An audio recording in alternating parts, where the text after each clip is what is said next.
And we are live and we're back for the new season. I'm excited. I wasn't ready. It just came back so quick. Seriously, I wasn't ready. But it's here, so we got to deal with it. First match coming up tomorrow. And that's Crystal Palace against Arsenal. Guys, it's on. Premier League football is back again. European football is back. When I say European, I mean all around Europe. It's back, it's back. And you know how I do it. I do a preview for every match week and a review for every match week. So we're going to continue that with a tweaked format. I'm looking to get this done within an hour, but maybe I won't be able to do it, but I'll try. I'll try. You know what I mean? Last season, it was 2 and 3 hour sessions. I don't think I have the time for that this season at all because things get a little bit more complicated.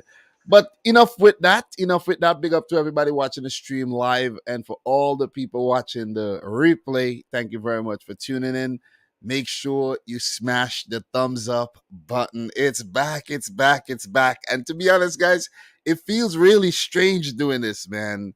Especially from match week 1 where we don't really have anything to go from. You know what I mean? 3 new teams in the competition, and the other 17 are revamping, and they're losing players, they're bringing in players. So it's kind of a weird territory for me. That's why I haven't really made any Premier League predictions yet because I really don't know. You see what I'm saying? So I'm thinking about doing somewhat of a prediction maybe tomorrow, but I don't know if I'll get it done though. But big up to everybody. We're back. We're back. Let's get into the action right away, man. Look, before we start with the week preview, let's just take a look at what happened last season. So, of course, we know Man City won the title last season on the final day, 1 point ahead of Liverpool, who came in second. Chelsea came in third with 74 points. So that's a big points gap between Liverpool and Chelsea. That's 18 points. So Chelsea and Tottenham and company will be looking to close that gap because the gap between, what Liverpool and Man City put between those other teams is ridiculous. Tottenham came in fourth. Pretty good job there to pip Arsenal to that Champions League spot. So in the Europa League spots, we have Arsenal and Manchester United coming in sixth. West Ham in the Conference League spot in seventh. Leicester with a late surge. Jamie Vardy's fitness was a huge boost to them. They came in eighth after winning the Community Shield at the beginning of the season. Brighton and Hove Albion picked up their best finish ever, their best points tally with 51 points in ninth. And Wolverhampton Wanderers, who was somewhat of a they crept up on teams and they round off the top 10 with 51 points as well. In the bottom half of the table, Newcastle astonishingly survived the drop when Eddie Howe came in and just turned things around. They finished 11 with 49 points. Crystal Palace had a stellar season under new boss Patrick Vieira in 12th. I think that's one better than, I think they usually come in 13th. Brentford, new team in the league, first time in the Premier League era. They actually survived, courtesy of Christian Eriksen signing. But the fact that they lost Christian Eriksen to Manchester United, it will be interesting to see how Brentford fare this season. Aston Villa, a mixed bag season for them. They came in 14th, but Steven Gerrard did come in and steady the ship after Dean Smith's wobble. Southampton, a team that I think will be in trouble this season. That's just my opinion and maybe the opinion of many others. 15th, Hassan Hutel, revamped the team, brought in a lot of youngsters. Let's see, if it does help or hurt Southampton. Everton, oh man, they survived by the skin of their teeth. Lampard came in, got the job done, courtesy of guys like Pickford and Richarlison, who they lost to Tottenham. So it's going to be a very, very interesting season for Everton. Leeds barely survived the drop in 17th with 38 points. And the teams to go down, Burnley, Watford, and Norwich. So big up to everybody in the stream right about now. Appreciate you guys tuning in. Back with another one. Guys, I've been doing this thing since 2017, which means it's my 6th season actually doing this. So I've been around for a while, man. You know what I mean? I've been around for quite some time, and it still feels brand new to me, though. It still feels brand new to me.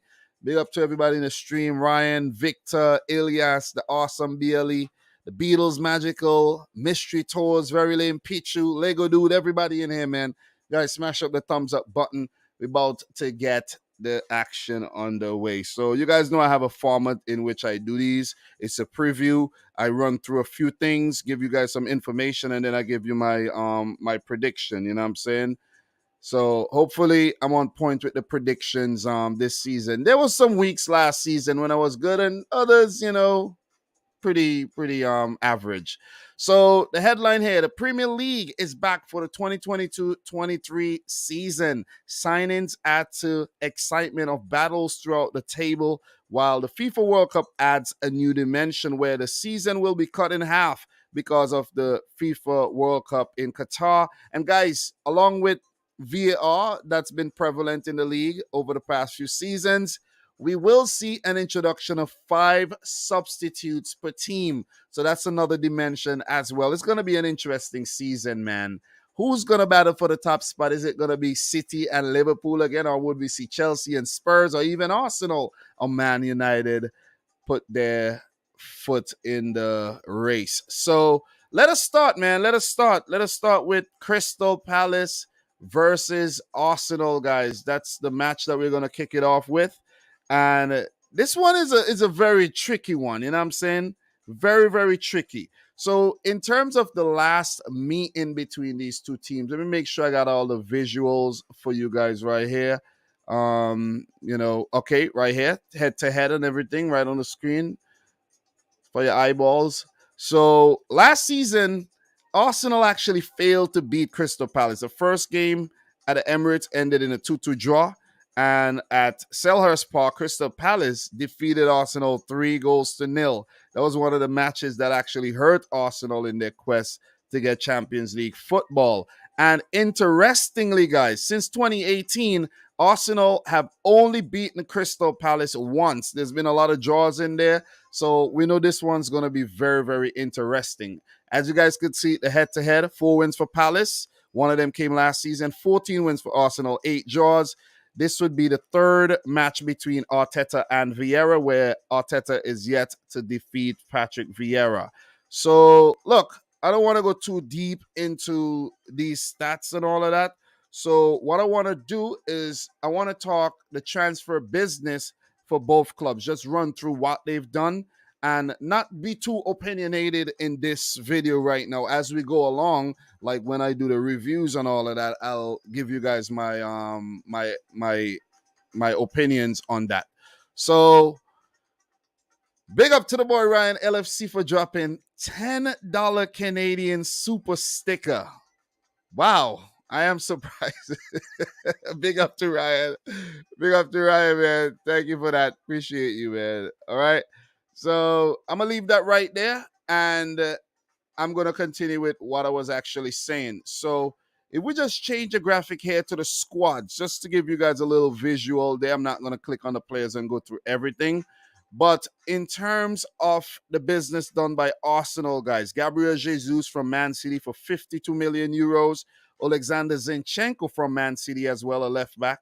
Both players 25 years old, 35 million euros. So Arsenal spent a grand total of 87, maybe plus taxes and add-ons and whatnot, towards 2 players from City. So thank you, Arsenal. Appreciate that. Arsenal also brought in Fabio Vieira from Porto, a 22-year-old attacking midfielder for 35 million. Matt Turner, 28-year-old American goalkeeper from New England for 6 million. Marquinhos, a 19-year-old Brazilian right winger from Sao Paulo for 3.5 million as well. So those were the new additions. A few players came back from loan in terms of Bellerin, Ainsley Maitland-Niles, Pablo Mari, Aaron Trusty, Runner Runnerson, Reece Nelson, Lucas Torreira, William Saliba, Aaron Trusty, Matteo Guendouzi. I already said Aaron Trusty, but Matteo Guendouzi and Konstantinos Mavropanos. A few of these players will stay at the club, and a few of these players have been sold on. Matteo Guendouzi sold to Marseille. Bernd Leno, the backup goalkeeper, sold to Fulham for 3.6 million euros. Konstantinos Mavropanos sold to Stuttgart for 3 million. Lacazette moved to Olympique Lyon on a free. Aaron Trusty to Birmingham on a loan. And Nuno Tavares to Marseille on a loan. So that's the business that Arsenal did. They had a pretty busy transfer window. So let's see how it actually helps them this season. In terms of Crystal Palace, guys, and their transfer window. All right. So they brought in a player by the name of Czech Ducore, 22-year-old defensive midfielder. I think he's Malian, and from Lens for 22.6 million euros.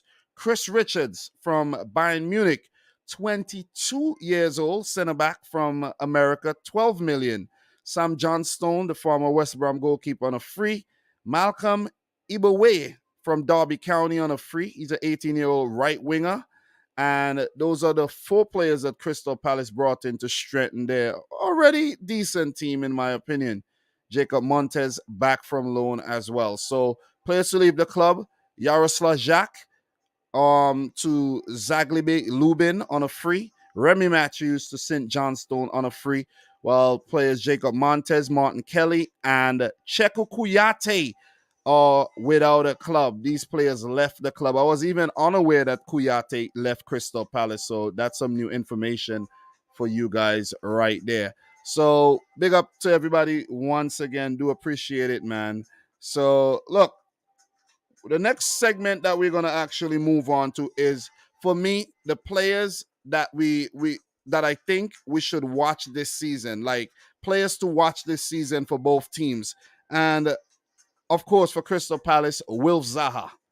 He's their talismanic player, and I think he will play a big role in how they do this season in the table. So Will Zaha once again.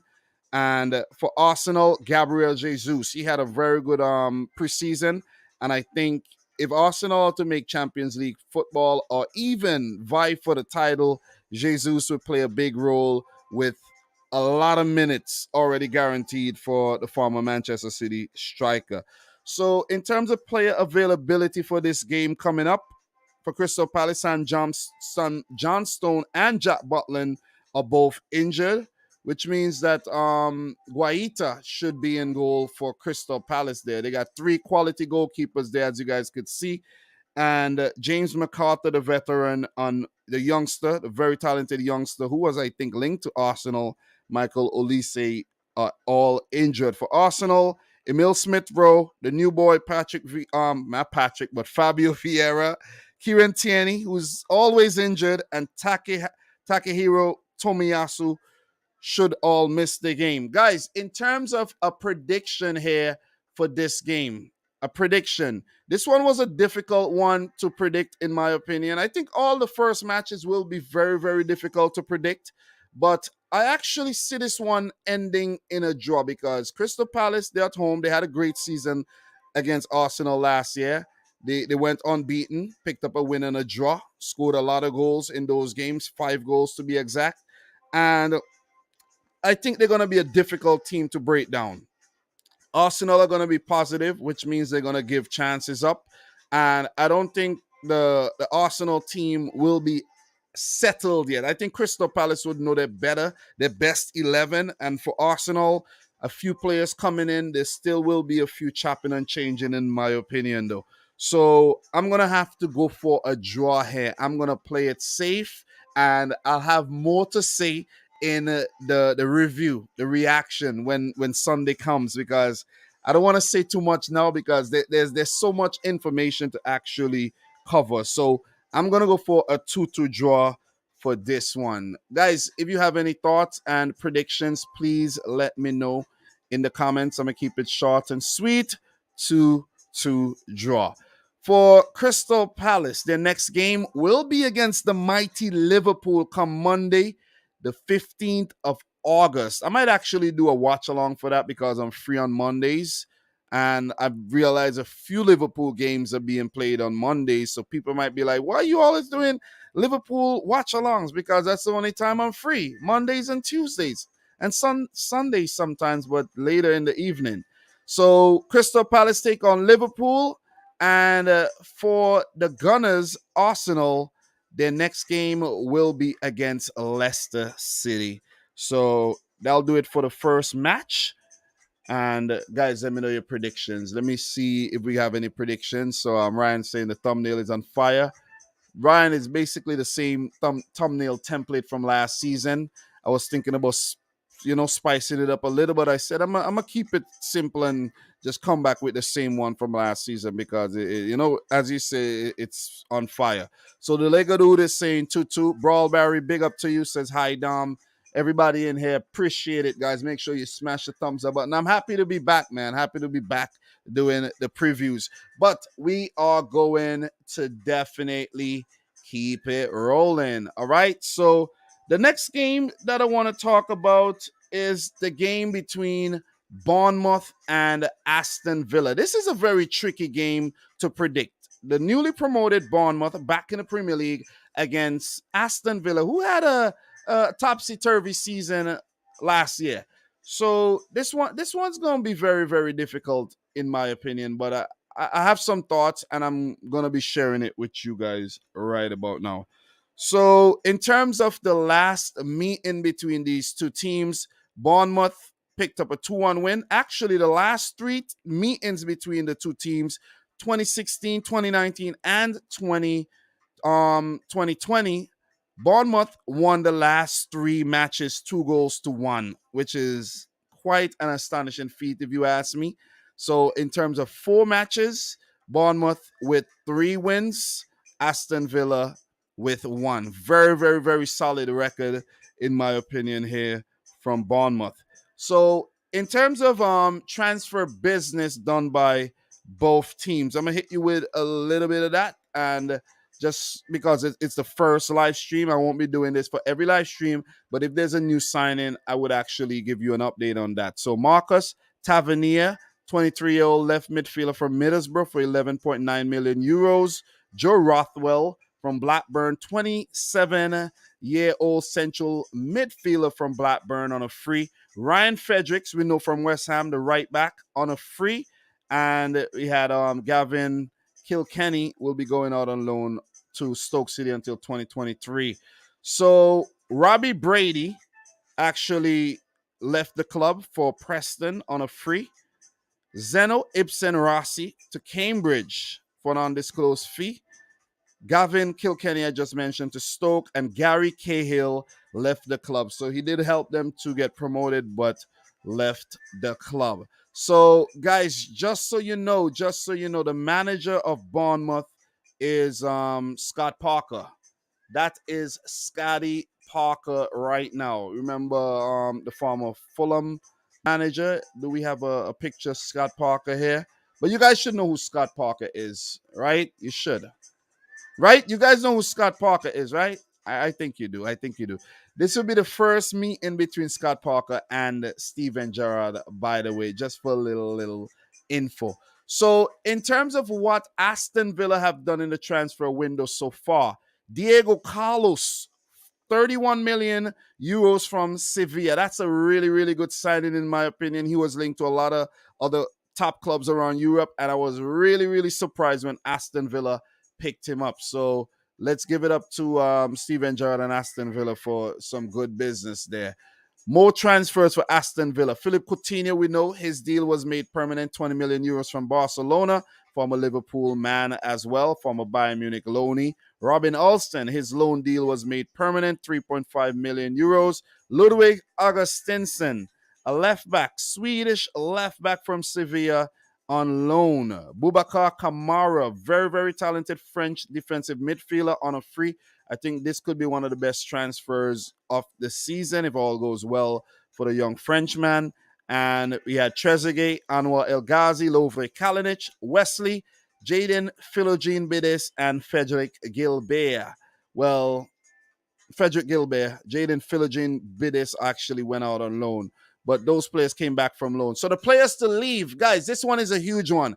Carney Chukwuemeka, the very talented English youngster, Nigerian and English, he left for Chelsea for 17.9 million euros. And this has been a shock move. I never expected this move. And just a quick thoughts on the move. I don't think it's a good move. I think he won't get a lot of game time at Chelsea. If he does, well, they proved me wrong. But I don't know. I think he should have gone to a team where he could have gotten a lot more game time, but you never know. Let's see how it works out, though. Chelsea fans would say I'm hating, but I'm not. Matt Target, he was sold to Newcastle, 17 million euros as well. Trezeguet sold to Trabzonspor, who are in the Champions League playoff as well to face Copenhagen, so he could help them get through. 4 million euros. Lovely Kalinic to Hajduk Split on a free. He never really played for Aston Villa during the Premier League era. Maybe in the Championship he did. Conor Hourihane to Derby on a free. Jaden Philogene Bidis to Cardiff on loan. Wesley to Levante on loan. And those are the transfers for Aston Villa there. So, look, in terms of players to watch this season for both teams, for Bournemouth, I'm going to go with Dominic Solanke. And the reason why I'm going with Dominic Solanke is because a former Liverpool youngster never really did well in the Premier League. But when he went to the Championship, he was on fire. So I want to see how he fare now back in the Premier League. A more mature player, more mature person as well, more experience. So let's see if what he did in the Championship is just fluke or if he's a Championship player. So Dominic Solanke is a player to watch for this season for Bournemouth. For Aston Villa, I'm gonna go with the very young talent, not Chukwuemeka, but Jacob Ramsey, man. What a player, man. So let's see what Jacob Ramsey does this season and how he could help Aston Villa in the league table. So in terms of player availability, guys, for Bournemouth, Davy Brooks, he would be missing. Joseph Rothwell and Ryan Fredericks are all out with injuries, while for Aston Villa, Courtney House is the only current player out injured. Guys, in terms of predictions, man, look, Bournemouth has been linked to a few more players. I see they've been linked to goalkeeper Leno from Barcelona and I think a defender by the name of Marco Senesi. They're looking to, bulk up their team. And from just looking at, look, it's a Premier League football, anything could happen, but I'm leaning more towards Aston Villa here. They do have a lot of firepower. Leon Bailey is fit again. They've straightened up their defense, you know what I mean? So it should be Diego Carlos with Tyrone Mings, even though Tyrone Mings do have a you know what I'm saying, an error in him. Matt Cash has been a really, really good player for them. So I'm leaning more towards a 2-0 win for Aston Villa here. So, Bournemouth, I really don't have the confidence in Bournemouth right now. And I have not made predictions, but I'm going to say this very early. I don't have a feeling, well, I don't. I have a feeling that Bournemouth won't survive. Scott Parker, I don't think he has the backbone. I really don't. So I'm going to go with Steven Gerrard's Aston Villa to pick up a 2-0 win here in their opening match. Might be a bit harsh on Bournemouth, but guys, I gotta make a prediction here. You see what I'm saying? So Aston Villa 2, Bournemouth 0, and this would be a home game for Bournemouth as well. So for Bournemouth, their next game will be against Manchester City. They do not play well against City either. So it could be a horrible start to the season if they don't get something against Aston Villa. But you never know. Who knows? Maybe they might shock Man City. You know what I mean? Teams have done that in the past. So for Aston Villa, their upcoming game after the Bournemouth match will be against a very shaky looking Everton. So, yeah. So that's my prediction. 2-0 to Aston Villa, guys. Let me know your thoughts in the chat. Do appreciate it. So, Very Lane Petrie saying Bournemouth haven't done enough to convince me that they can stay up. That's the same way I feel, but they still have time to actually bulk up their team. The transfer window has a long way to go. What is that? The end of August. So the season will start and teams would still get to say, okay, you know what? We still need a left back. All right. Or we still need another defender. So right now I'm not feeling Bournemouth at all. So guys, we are going to keep it moving. We got a lot to talk about and there's not a lot of time at all. I'm very, very strapped for time these days, guys. I don't know. Just became a very, very busy man all of a sudden. A lot of things change, man. I remember the times when my wife never used to work. You know what I'm saying? She didn't have any kids. Well, she only had one kid. But now she's working and I'm stuck with the kid at home. You see what I'm saying? He's sleeping right now. So hopefully he stays down there and sleep for a couple hours so I won't get disturbed. But if he does, wake up, I'll pick him up and he'll join me right in my lap. So let's talk Newcastle, Nottingham Forest. So Nottingham Forest are a team promoted. I think they were last in the Premier League back in the 90s. I think 97, if I'm not mistaken. So this would be a tricky one for them against a very resurgent Newcastle. I call them the new Newcastle. Get it right, guys. This is not Newcastle, but the new Newcastle. So, in terms of Nottingham Forest, their manager goes by the name of Steve Cooper. So, that's an introduction for you guys right there. And Eddie Howe, of course, a former Bournemouth and Burnley manager, is in charge of Newcastle to oversee the new project. And he's done a great job so far. So, this will be the first time that the two managers are meeting each other. And Eddie Howe has a level record against Forest, 3 wins, 3 losses, and a draw here. So, look, in terms of their last meeting, guys, the last meeting between these two teams was in the Carabao Cup. Both meetings were in the Carabao Cup, right? 2017 and 18, where Forest lost both games. They met in the championship. Forest did pick up a let me see, let me make sure I'm getting this right. Well, Forest actually won both the Carabao Cup games, pardon me, and they lost that game in the championship, and the previous championship game they actually won. But the last time they met in the Premier League was in 1999, so I was wrong about that. So that was 1999 and not 97. And Newcastle won the last 3 Premier League games that these teams played in. So it's right here on screen. 2-1 to Newcastle, 2-0 to Newcastle, 5-0 to Newcastle. So Forest have not actually beaten Newcastle in their last 5 Premier League meetings. Does that have any bearing on how this match will play out, guys? No, it doesn't. It's old stats. This is 2022 we're in. But it does give you an idea. It does give you an idea of how the teams fare in the past. And, but guys, we've seen many teams defeated Man United for the first time in 50 years and things like that. So anything could happen. So, guys, in terms of the transfer business done so far, remember, I'm going to give you a rundown of what every team have done so far in the transfer window. And we go to Newcastle United. I got to scroll all the way down. And for Newcastle, they've had a lot of movement. Sven Botman came in from Lille for 37 million euros.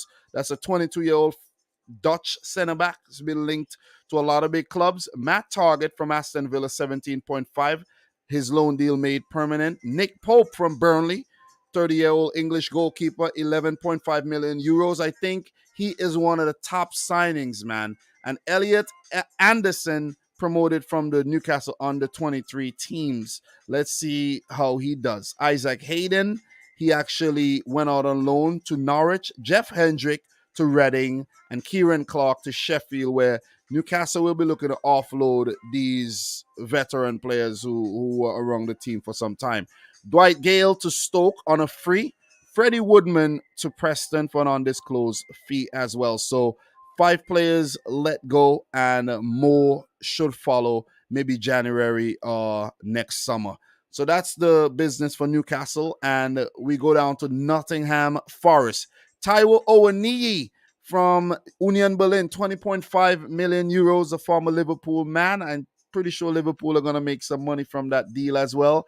Nico Williams from Liverpool for 20 million euros. Orel Mangala from Stuttgart for 13 million euros. Musa Niakate from Mainz for 10 million. Guillaume Bianconi from Troyes, 10 million euros. They've been doing a lot of business. Omar Richards from Bayern Munich, 8.5 million euros. Lewis O'Brien from Huddersfield Town, 5.9 million euros. Harry Toffolo from Huddersfield as well, 5.9 million euros. They also brought in Brandon Aguilera, Costa Rican from a Costa Rican team, a young Costa Rican attacking midfielder.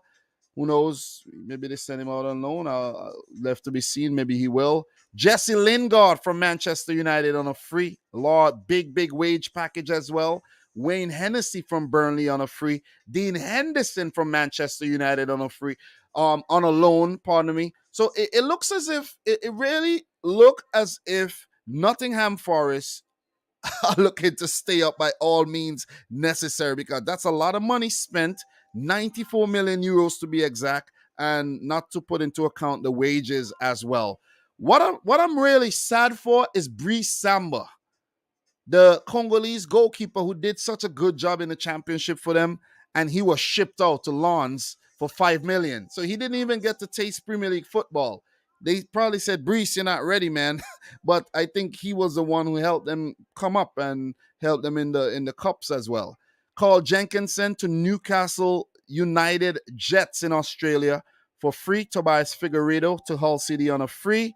And you had Nicholas Ianu to Como, undisclosed. Zande Silva to Dijon, undisclosed as well. Brandon Aguilera went back to the Costa Rican club on loan. Jonathan Panzer to Coventry City on loan. Ethan Hobart to Luton Town on a loan. Brian Oyeda to Real Salt Lake on a loan.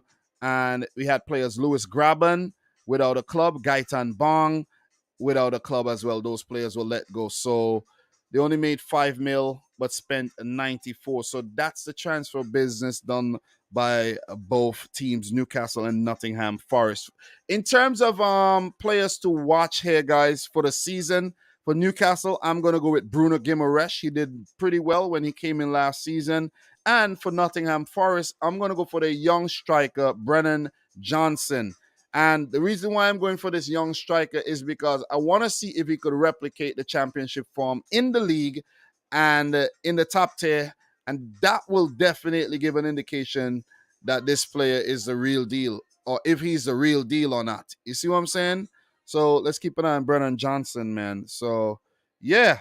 Guys, player availability here in terms of Newcastle: Javier Manquillo, John Joe Shelby, and Jamal Lewis injured or doubtful for this game. And for Forest, the new man Omar Richards would be out for some time as well. Prediction in this game, guys, I'm going to go for a low scorer, 1-0 for Newcastle United. I think they should be able to bring that momentum over from the back end of last season. And Forest coming into the league, a new league, might, be introduced to a rude awakening, in my opinion. So 1-0. Look, it's the Premier League. It could go anyway. The element of surprise from Forest could actually, get the better of Newcastle. But I have more confidence in this Newcastle team right now under Eddie Howe. Players like Joel Linton got a new lease on life. Callum Wilson is fit again. Alon St. Maxima is full of life. I don't know too much about Chris Wood. They might look to ship him out pretty soon. But if you look around the Newcastle team, they're filled with match winners. You think Kieran Trippier with his distribution from right back.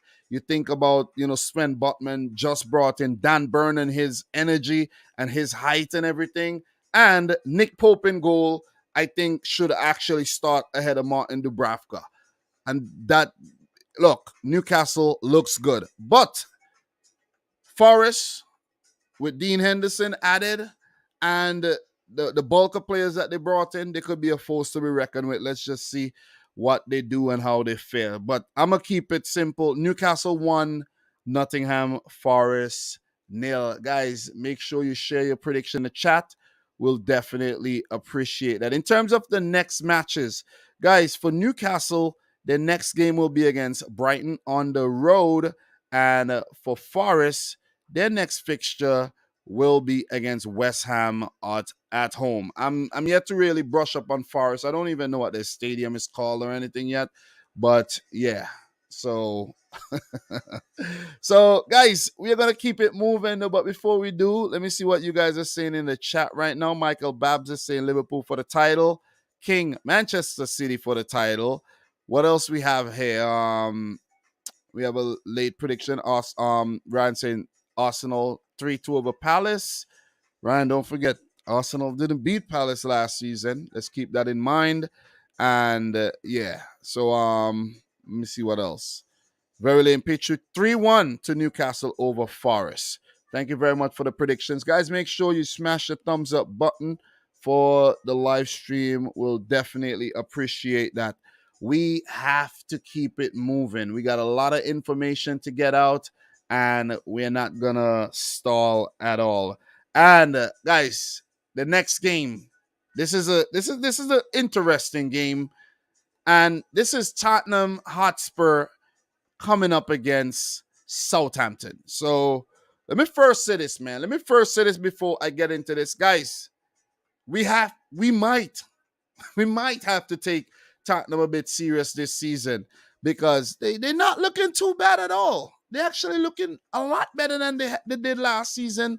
And with Antonio Conte still at the club, he's going to look to mean business. Champions League football for Spurs again as well. So, not in the Conference League, getting beaten by Mura. You see what I'm saying? Those are some embarrassing times for Tottenham. I thought they were going to go on to win the Conference League. Didn't happen. So I think we should take them very, very serious this season.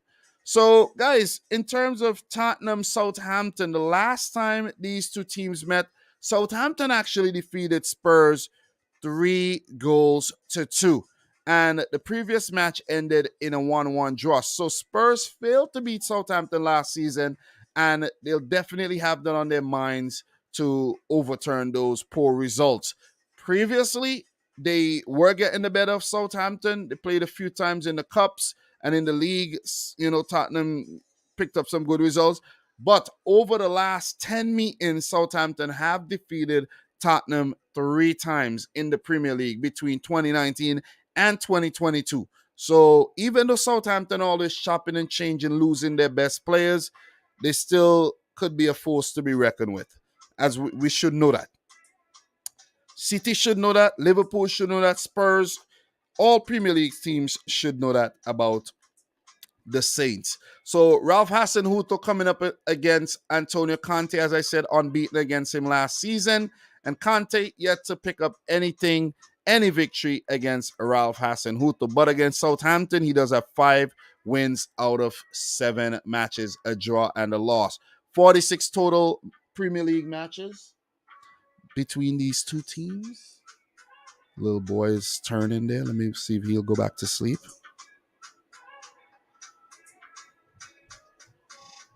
It doesn't seem so. Okay, come. Come. You're going to join me right here. Come. So 46 total matches in the Premier League, 24 wins for Spurs and 14 for Southampton. You guys could see the recent meetings right there. So we're just going to go over and focus a little bit on the squads right now. So in terms of transfer business done so far, guys, let's take a look at what Tottenham have done. Richarlison from Everton, 58 million large. That's a lot of money. That's a big, big signing. 25-year-old Brazilian international from Everton. I think this signing could actually doom Everton if they don't, recruit well. And we'll get to Everton pretty soon. They did bring in a few players, but I think they're still short of 1 or 2 players. And taking out Richarlison, who is probably the heart and soul of Everton, could prove to be very, very detrimental for the Toffees. Yves Bissouma out of the midfield of Brighton and Hove Albion as well. 29.2 million euros. That's another big signing. Jed Spence from Middlesbrough for 14 million. That's a highly rated 21-year-old English right back as well. Ivan Perisic, the 33-year-old Croatian international from Inter on a free, doesn't seem to be slowing down anytime soon. Fraser Forster from Southampton on a free. Pretty much their backup goalkeepers. Hugo Lloris is still the number 1 at Spurs. Clement Longley from Barcelona on loan to bulk up their defense. I don't rate Longley that highly at all, but still, numbers are numbers. They're gonna be in a lot of competition, and they're gonna need the bodies. So in terms of players coming back from loan, Pape Mata Sarr, who they picked up from I think one of them French teams from Metz, Tanguy Ndombele back from Lyon, Brian Hill from Valencia, Giovanni Lo Celso from Villarreal, and Alfie Whiteman from DG Force IF. So I'm pretty sure a few of these players are going to be moved on, and few players brought in, and a few players are going to be moved on. Players already moved on: Steven Bergwijn to Ajax for 31.25 million euros. Cameron Carter Vickers, who was pretty much out on loan, to Celtic for 7 million. Jack Clark to Sunderland, undisclosed. Joe Rodon to Stade Rennais on loan. I think Pape Mata Sarr was bought from Stade Rennais, if I'm not mistaken. So that might be the relationship there. I might be wrong though. I might be wrong. Pierre Luigi Golini back to Atalanta. That was one of the worst transfer businesses ever. Just came over as a backup goalkeeper and didn't do a goddamn thing. So that's what Spurs did, and I think they've had a very, very, very solid transfer window. In terms of Southampton, guys, they've been making a lot of signings. Gavin Bazunu from Manchester City on the 23, 14 million, highly rated young Irish goalkeeper. He did well in the lower leagues as well. Sekou Mara from Bordeaux. Bordeaux's been struggling and picked up one of their better players. Sekou Mara, young center forward for 13 million. Romeo Lavia from Manchester City on the 23s as well, 12.3 million. So that's what I'm saying. A lot of youngsters being brought in. Let's see if the youngsters are going to get the job done. Armel Bella Kotchap from VFL Bochum for 10 million. Joel Aribo from Rangers, he's 25 years old, 7.1 million euros. Mateus Liz from Alte SK on a free transfer. And we had, that's pretty much it in terms of incoming. Outgoings: Harry Lewis to Bradford on a free. Fraser Foster to Spurs on a free. Shane Long to Reading on a free. Dan Lundelu to Cheltenham Town on loan, and Will Smallbone to Stoke City on loan. So 56 million euros spent, none made. Southampton, a splash in the cash, looking to revamp their team, of course, with youngsters. That's the way they do things, and it's been working for some time. But they're playing. I think they're playing with fire, man. Look, in terms of players to watch this season for both teams, for Spurs, I'm not gonna go with Harry Kane, but I'm gonna go with Richarlison, because I think with Richarlison, Kane, Son, Lucas Moura, if Lucas Moura is still at the club, look at the attacking lineup there. It's gonna be a force to be reckoned with, in my opinion.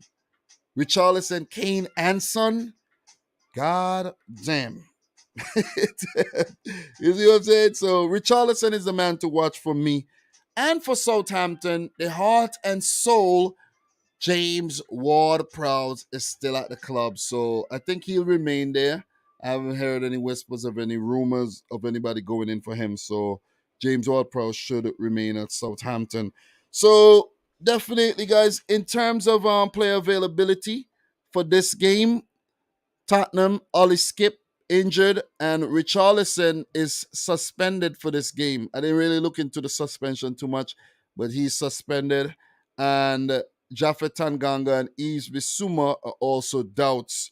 While I think Japhet Tanganga might be in the transfer rumor mill as well, and most likely won't feature. For Southampton, Valentino Livramento will be out until next year with a very bad injury, and Nathan Teller and Theo Walcott are both unavailable.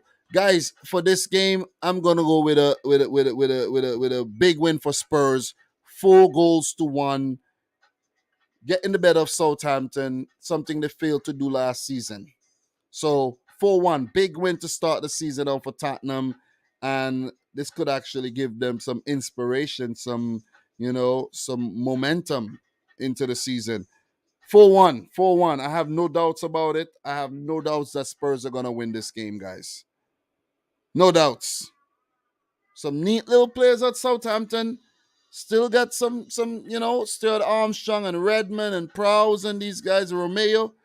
But this Tottenham team look like a beast, man. I'm telling you. And as I said, we gotta keep an eye on this team. Are they gonna win the title? I don't want to go as far as to say that, but we gotta take them serious, man. So let me know your thoughts on the prediction. Let me know your prediction as well in the chat. Definitely gotta keep it moving. So for Tottenham, their next game will be against Chelsea. Wow, early London derby there. Sunday the 14th of August. Wow, that's a big game early on in the season.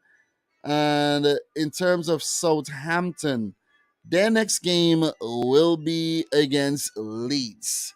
So Southampton, Leeds, Tottenham, Chelsea in the next fixture. So that's my thoughts for one to Spurs. Guys, we got to keep it moving. We're doing well. We're doing well, but we can't slow down. Definitely can't slow down. A lot of information to cover. Not planning to be here all night, but I think I will actually be here a little longer than I planned. Big up to Franklin Kaplan. What's up, Dom? You need to make league on fantasy for the viewers. I have not been into fantasy football, bro. I'm sorry. Big up to Shane Mousse, Michael Olopido, Mari Edits. I see Damian hustling. All the old faces back in the house, guys. Make sure you like the video. Appreciate it, man. Appreciate it. Mm-mm-mm. Guys, we're back full force, man. We're back full force.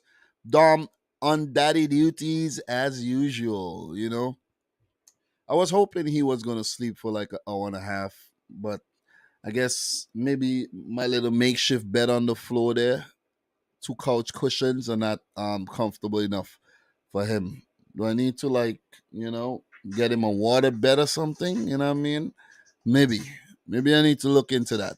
But guys, we are going to keep it moving. All right. So let's just go over and get on to the next match. And that would be the game between Leeds United and Wolverhampton Wanderers. Leeds, who survived by the skin of their teeth, and Wolverhampton Wanderers, who came in 10th. Solid season. So look, in terms of the last meeting, Wolves Leeds. All right, let me just pull that up. Wolves versus Leeds last season. So for Leeds United, they did pick up an away win against Wolves 3-2 and a 1-1 draw. So they did not lose to Wolves last season. But before that, they lost five on the bounce to Wolverhampton Wanderers. So it's been a good change of fortunes for Leeds. And with Jesse Marsh in charge of the club now, they will be looking to having a change of fortunes from last season where they barely survived after sacking Marcelo Bielsa. So it's been 2 seasons survived for Leeds, and they're looking to make it a third and continue to be Premier League mainstays. For Bruno Lage and for Wolves, who have been Premier League mainstays under Nuno, and with Lage coming in to take over, he had a very, very solid season. And both teams are going to look to remain Premier League staples for the near future. So, look, head to head, guys, right there on the screen. 6 matches played, 3 wins for Wolves, 2 wins for Leeds, and 1 game ended in a draw in their Premier League history. So, in terms of transfer business so far, let's talk a bit about Leeds and what they've done. All right. So, for Leeds, there's been a lot of movement. Definitely been a lot of movement, and players brought in for Leeds. Brendan Aronson, American international from Red Bull Salzburg, 32, almost 33 million euros. Look, that's a Jesse March signing. Former, he was a former Salzburg manager, and what I mean, he know the players, the all Americans and everything. So that's a Jesse March signing. Hopefully for him, it works out for the best. You know what I mean? Aronson is a very, very good player, and let's see if he could hit the ground running in the Premier League and do a lot better than what's his name there, man, that played for Norwich, man, Josh Sargent. Luis Sinisterra, 23-year-old Colombian left winger from Feyenoord for 25 million. He's a live wire. Let's see if he transitioned from the Dutch league to the Premier League seamlessly. Tyler Adams from RB Leipzig, 20 million. Another American brought in by Jesse March to help him in his quest to stay in the league. Rasmus Christensen, the Dane, 13 million euros from Salzburg, a player that Marsh worked with as well. Mark Rucker from Bayern Munich for 12 million. Basically a player that didn't really get a lot of minutes on Bayern Munich and brought to Leeds, probably just going to be a rotation player. Don't know too much about Rucker, but probably got some quality if Bayern Munich bought him. But didn't do much before Bayern Munich brought him, and he came out of obscurity as well. So another player brought in from Man City's under 23 team is Darko Giabi, a English Ghanaian central midfielder. So City's under 23 team made a lot of money in the transfer window, man. So let's give it up to them. Look, in terms of players coming back from loan, Helder Costa, I don't know if they're going to keep him. Laurence Debach came back from loan as well. Kiko Casilla and Mateus Bugosh. So players leaving, this is a big one. This is a huge one. Leeds' survival could hinge on these sales. Rafinha to Barcelona, 58 million euros, and Calvin Phillips to Man City for 48.75 million euros. Those are some big sales. When Calvin Phillips was missing from the Leeds team, they struggled. And we know Rafinha carried that team last season. So let's see how they fare without them. Okay, that's another one to keep your eye on, guys. Leif Davis to Ipswich Town for 1.2 million euros. Lawrence de Bach on a free to Zulke Watergem in Belgium. Liam McCarron to Stoke City. Jamie Shackleton, Charlie Cresswell, both on a loan to Millwall. Kiko Casilla released, and Tyler Roberts to QPR. And that could actually help out the young striker who definitely struggled in the last two seasons there in the Premier League. So that's the business done by Leeds United. Let's take a look at what Wolves did. Woo! Wolves. All right. So what did Wolves do, guys, in the transfer window? I haven't seen a lot of movement from Wolves, to be honest. So Nathan Collins from Burnley for 24.3 million euros. He was quite impressive in Burnley's relegation season. And we know Hwang Hee-chan was made permanent last season, 16.7 million. So that's it in terms of players coming in. Players returning from loan: Bruno Jadao from Grasshoppers, Louis Molden from Solihull Moors, Leo Bonatini from Grasshoppers, Adama Traore back from Barcelona, Sangbin Jeong from Grasshoppers, Leonardo Campagna from Miami, Inter Miami, Patrick Cotroni from Empoli, Renat Dadashov from Tondela, and Ruben Vinagre, who was sold to Everton, I think, for from Sporting. So the movement, Ruben Vinagre, he actually joined Sporting for 10 million. I think Sporting then sold Vinagre on to Everton, I think, for more money, if I'm not mistaken. John Ruddy to Birmingham on a free. Roman Saiz to Besiktas, he'll be a big miss. Marçal to Botafogo in the Brazilian League on a free. Louis Molden back out on loan. Renat Dadashov back out on loan to Grasshoppers. Fabio Silva out on loan to Anderlecht. Kiana Hoover to PSV on a loan. And those are the movement there as well. Francisco Chincao went back to Barcelona. So that's the business done by Leeds and Wolves, guys. In terms of players to watch this season, for Leeds, I'm going to go for Patrick Bamford, who is fit again. Leeds really missed him last season, and I think that's one of the reasons why they really struggled. So, Leeds have a lot of utility players in their team, players who could play in all different positions, and hopefully for them, they would want to be more focused in position and have players holding down one position throughout the season. I think it would help them, man. That versatility, total football, murder ball thing could go against them because teams are figuring out Leeds United. But the squad is pretty big, though. A little bigger than Wolves' squad. So for Wolves, I'm going for another striker as well, and that's Raul Jimenez. He did not do well last season. It seems as if the injury kind of messed him up in terms of his prolificness. So let's see if he's got over that a little bit more and he could link back up with a Adama Traore to smash some into the back of the net. In terms of player availability, guys, for Leeds, Stuart Dallas, Junior Fairpool, Luke Ayling, and new boy Lewis Sinisterra all out, along with Adam Forshaw and Cody Drame. Dave James, what's his name again? David James. Is his name David James, the Manchester United kid? I forgot his name. Daniel James. God damn.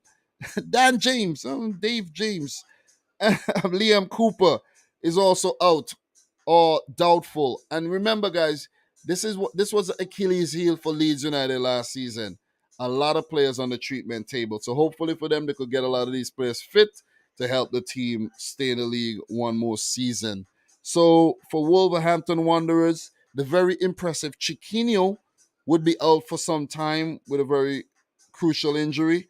Raul Jimenez and Adama Traore are all out for a couple weeks, and Nelson Semedo is all out or doubtful. So, guys, the prediction that I'm going to make for this match, I'm going to go for Leeds United to start with a banging 2-0 victory. Jesse March to, start the season off very, very well with all his new signings. And Wolves are not looking good from the start with these absentees. Look, even though Leeds, let me rephrase, Wolves are not looking good with their absentees because these are very crucial players. But for Leeds, you could see their squad is a little bigger. So if you go and you see guys like Liam Cooper missing, if you go into the defense, they have guys like Llorente, Strike. You see what I'm saying? That could fill in there. Robin Koch, all these guys could fill in there. Ayling and Cooper are two very crucial part of their defense. But remember, this is a new manager, and he's going to look to do things a little bit different. Rasmus Christensen brought in. He's a right back, and he might take over from Ayling. Who knows? So with a new manager, even though some of these players are missing, it might not even mean anything right now early on in the season where he might already have his set lineup and these players might not even be a huge part of his plan. You see what I'm saying? As he inherited these players from the previous manager, Bielsa. So I'm going to go for 2-0. 2-0 to Leeds. 2-0. Sorry, Wolves. Think you're going to start the season poorly. I think they did start the season poorly last season as well, even though they didn't play badly. But I'm going to go for Leeds. 2-0. Guys, let me know your prediction. Let me know if it was a solid one or not. But, it's pretty difficult to make predictions early on in the season, guys. But I'm going to go for 2-0. So big up to all 63 people in here, guys. Make sure you like the video. Nice to see you guys back. Nice to see the numbers. And as the season progresses, guys, I'm going to look to do more and more live streams, impromptu live streams as well. And just bring you back that heat, man. That's what I'm about. Bringing you the heat. I got to bring my lighter back because I got to hit you with that flame in the screen again, man. Like not last season, but the previous seasons. So 2-0. 2-0 to Leeds United, guys. Let me know your predictions. All right. So in terms of the next games for these teams, Leeds United will take on Southampton, and for Wolverhampton Wanderers, they take on Fulham, who are back in the league. Guys, remember we still have to talk Manchester City versus West Ham and Fulham versus Liverpool to kick off this season. All right, so United do play Brighton. We have Chelsea coming up against Everton, Leicester against Brentford. We still got a few games to talk about, okay? So hold your horses, don't go nowhere. Tell a friend, we are live and we are talking match week 1 of this season's English Premier League with the boy Dominic Rich. All right, so guys, definitely gonna keep it moving. On the next game that we got slated here is Everton versus Chelsea, the battle of the Blues, the Toffees versus the Blues of London, of course. So Guys, in terms of what transpired last season between the two clubs, man, what's interesting here is Frank Lampard coming up against the club that he was a legendary player for. Let's just get that out the way right now, okay? This is going to be a very, very tricky meeting for Lampard, but Everton were unbeaten against Chelsea last season. And we could all remember that very, very, very famous 1-0 win on May 1st. I think Everton had went down to 10 men, if I'm not mistaken. If I'm not mistaken, no, they didn't. But Richarlison did score the goal in that game.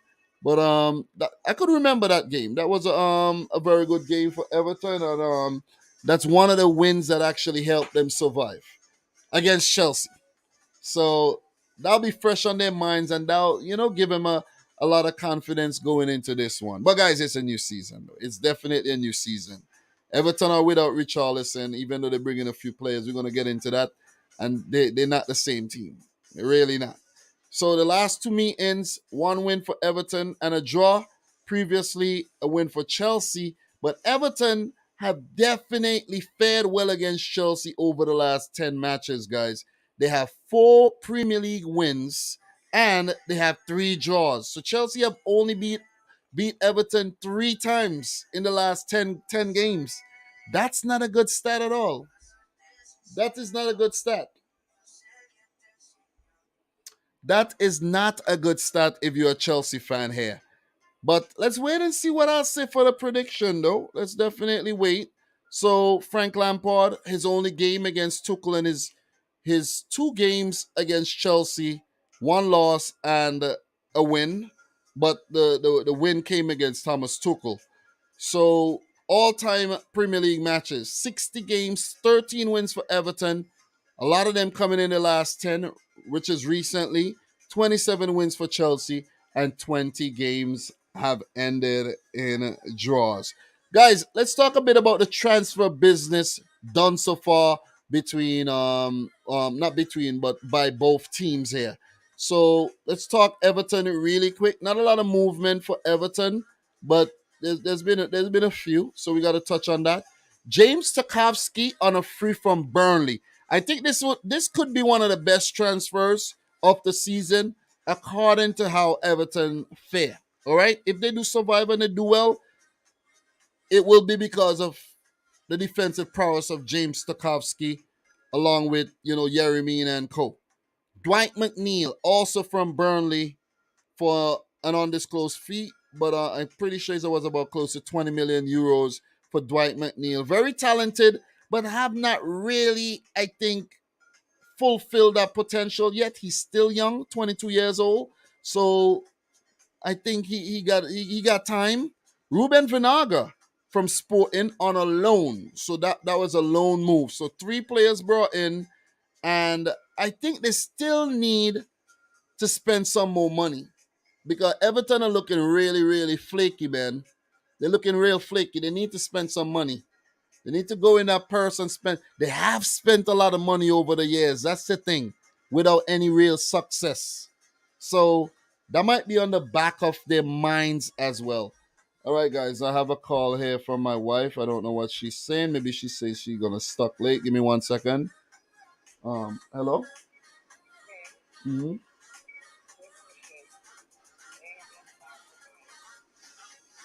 And yeah, I'm live right now. Let me know what happened. So what happened? What until when? I'll call you back. Oh boy, my wife might get stuck at work, so which means I might have to call out from work tomorrow or something. You see, oh man, sucks. I wasn't in the plans, but it is what it is. So back to Everton, they're gonna need to spend some money, man. Definitely, because the sale of Richarlison have left a big gaping hole in their attack, in my opinion. I don't think Dwight McNeil would do the same things Richarlison did while at Everton. Even though his conversion rate could have been a lot better, he was one of their talisman. So 58 million to Spurs. They need to sign somebody to replace Richarlison. I don't think Dwight McNeil is that guy, but let's wait and see. Cenk Tosun went back to Turkey to Besiktas on a free. Never really played a lot of minutes at Everton. John Joe Kenny to Hertha Berlin on a free. João Virginia went out on loan to Cambuur in the Dutch league. Jared Brantwaite over to PSV Eindhoven as well on loan, while players Fabian Delph was released, Andy Lonergan, Gylfi Sigurdsson, who's going through some legal issues, was all released there. So, yeah. And Anwar El Ghazi's loan stint came to an end as well. Remember last season, Everton brought in Dele Alli. So let's see if Dele Alli could actually help Everton out this season. But I don't know. The fall of Dele Alli, right, guys? So that's the business done by Everton. Let's take a look at what Chelsea did this season in terms of transfers. So a big one, a very, very big one. 27-year-old English, Jamaican-born left winger from Manchester City. Who is he? Raheem the Dream Sterling, 56.2 million euros. What a signing. What a deal.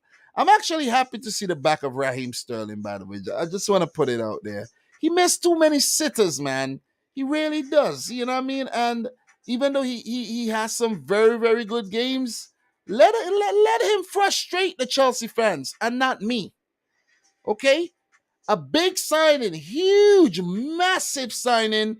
Kalidou Koulibaly, the Senegalese centre back for Napoli, 38 million. Oh man, I admire this player, and Chelsea got him. I think City was in for him last season, but Napoli wanted a little bit too much, so I think he had like 1 year left on his contract or something, so he was a bit cheaper. He will definitely help out Chelsea in defense. Definitely. With Rudiger, Christensen gone, Koulibaly in, and they're still looking to sign another centre back. Wesley Fofana bid. You know what I mean? They missed out on Kunde. So definitely Koulibaly. God damn. Can't wait to watch him play. Carney Chukwuemeka is the latest signing from Aston Villa, 17.9 million euros. So that's a lot of money to spend on a player who have not really proven himself but does have a lot of potential. Another signing, Gabriel Slonina, 18-year-old American and Polish goalkeeper from Chicago Fire for 9.9 million euros, 9.1 million euros. So big up to Ezra Hendrickson, I have to say, the manager of Chicago Fire. You know what I'm saying? He's from St. Vincent and the Grenadines. I actually know him. I don't know him, but we spoke before online. Never met him in person, but think if I hit him up right now, he'll message me back. So big up to him. Conor Gallagher from the Chelsea under 23s. He came back from his loan stint, and very, very successful loan stint from Crystal Palace. Amanda Broja, 20 years old. The Albanian will look to be a part of Thomas Tuchel's attack. Loan stint from Southampton was pretty okay.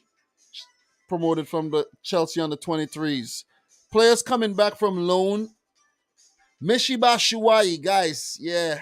Mishiba Shuai, Ethan Ampadu, Matt Miazga, and Gabriel. Well, not Gabriel. Emerson, the left back. Emerson Palmieri from Lyon. Gabriel Slonina will stay at Chicago Fire until the end of the year, and then he'll join up with Chelsea. Players leaving. Oh, man, how embarrassing. Romelu Lukaku back to Inter for an 8 million euro loan fee.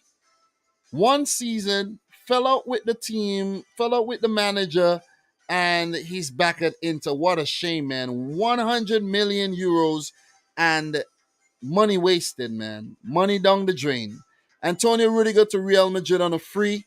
Andreas Christensen to Barcelona on a free. Jay Clark Salter to QPR on a free. Gabriel Slonina back to Chicago Fire on a loan. Danny Drinkwater released. Charlie Musonda released. Saul Niguez loan stint ended. What a horrible loan deal. So look, I don't know if Bashuai is going to feature. I don't know if Ethan Ampadu and guys like Matt Miazga, but it's left to be seen, man. Pretty sure some of those guys are going to get sold or released, or let's see what's going to happen. Not maybe not released, but sold or loaned out. The window still got a month to go. But that's what Chelsea did in terms of their transfer window.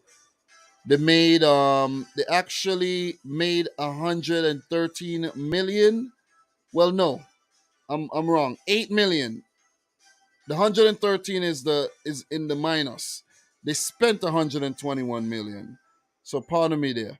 So yeah, that's the business done by Everton and Chelsea. Guys, I won't be doing this every preview. I just wanted to do that because the first preview of the season. And I just want to give an idea of who's been brought into the teams and who's left the teams as well. And I think that's pretty smart. So players to watch this season for both teams, guys. I'm going with Kalidou Koulibaly for Chelsea simply because, defenses will win you titles and cups. And if they are to do anything big, I think Koulibaly would be, instrumental part of that. And for Everton, a player who did not really feature a lot last season because of injury. And when he did feature, he wasn't so effective, and that's Dominic Calvert-Lewin. So if Everton are to do well and not struggle like they did last year, Dominic Calvert-Lewin got to hit the ground running. So that's my thoughts on the players of this to watch for the season. So in terms of player availability and injuries for Everton, Andrews Townsend will be out for some time. Seamus Coleman, Solomon Rondon, Asmir Begovic, Dominic Calvert-Lewin, aforementioned, Tom Davies and Yeremina are all absent or doubtful for this game. And in terms of Chelsea, I think I actually screwed up that one and I did not write down the players missing for Chelsea. But that's pretty easy to find for me though. Very, very easy to find. Sometimes you're doing this and you get distracted. You gotta be chasing Liam all over the place. So for Chelsea, actually, I think all players are available with only Ross Barkley, Amanda Broja, and Timo Werner, who's been linked with a move outside the club, were all doubtful. So I think maybe the reason I didn't write anything down because there ain't no players actually out injured long term for Chelsea here. So guys, my prediction here, even though Everton did not lose to Chelsea last season, I'm going to go for Thomas Tuchel and his boys to start the season off with a bang. 3-1 over Frank Lampard's men. Bad start to the season for Everton and a great one for Chelsea. 3-1 win. 3-1 win. I just think they got way more firepower. Look, they just got to get the 11 right. I think that's been the Achilles heel for Thomas Tuchel, in my opinion. He chops and change too much. If you're gonna chop and change, you gotta do it across competitions, or if it's forced by injury. But one week you play this 11, you play this formation. The next week you switch up the players, you switch up the damn formation. And I think that's what's been haunting Chelsea and Tuchel. Also in the news, Cesar Azpilicueta has decided to stay at Chelsea, renewed his contract until 2024, so that's going to be a boost for them as well. But a few players will leave, and who knows, Chelsea will indeed sign a few more as well. So 3-1 in my opinion. Guys, feel free to let me know your predictions in the chat. We're doing well. And we've been live at our 13 minutes. I actually wanted to do the live stream for about an hour, but guys, I don't think I'm capable of doing it. Maybe next week I'll see if I could pull that off, but it won't happen this week. It definitely won't happen this week, though. So, look, in terms of these teams and who they play next, for Everton, they come up against Aston Villa, and for Chelsea, a big game at home against Tottenham. That's an early, massive derby. So, guys, we're going to keep it moving, though, and we're going to get into the game between Leicester City and Brentford. Look, We've done a few games already, guys. We talked Crystal Palace, Arsenal, Bournemouth, Aston Villa, Leeds, Wolves, Newcastle, Nottingham Forest, Tottenham, Southampton, and Everton, Chelsea. We have the games between Leicester, Brentford, United, Brighton, Manchester City, Manchester City, West Ham, and Liverpool, Fulham. So we got 4 more games to go.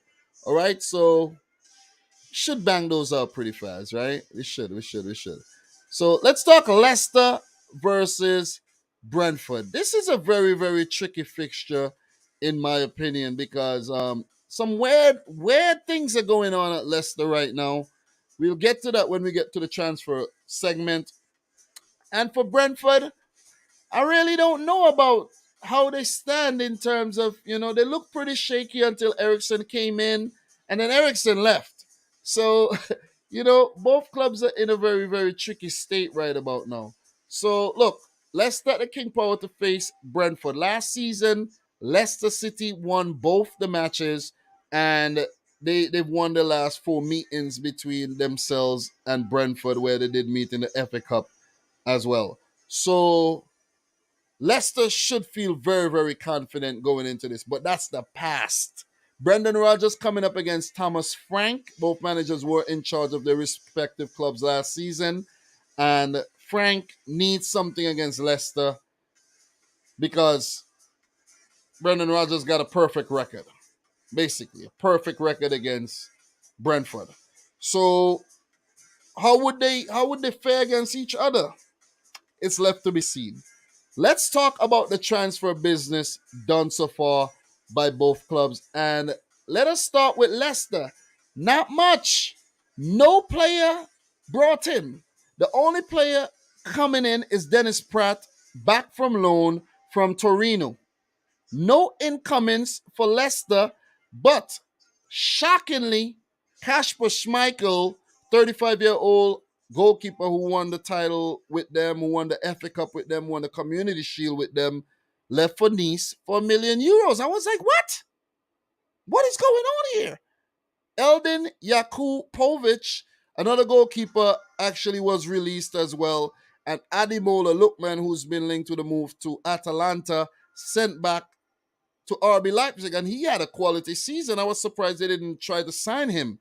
So Leicester have done absolutely nothing in the transfer window. No money spent and 1 million made on the sale of a player who keeps their team together in Kasper Schmeichel. So it's pretty damn weird what's going on here in terms of Leicester and the transfer dealings. It's very, very weird. It's shocking, to be honest. Let's see if they make any signings in the next coming weeks. So look, in terms of Brentford, there's been a few movements, okay?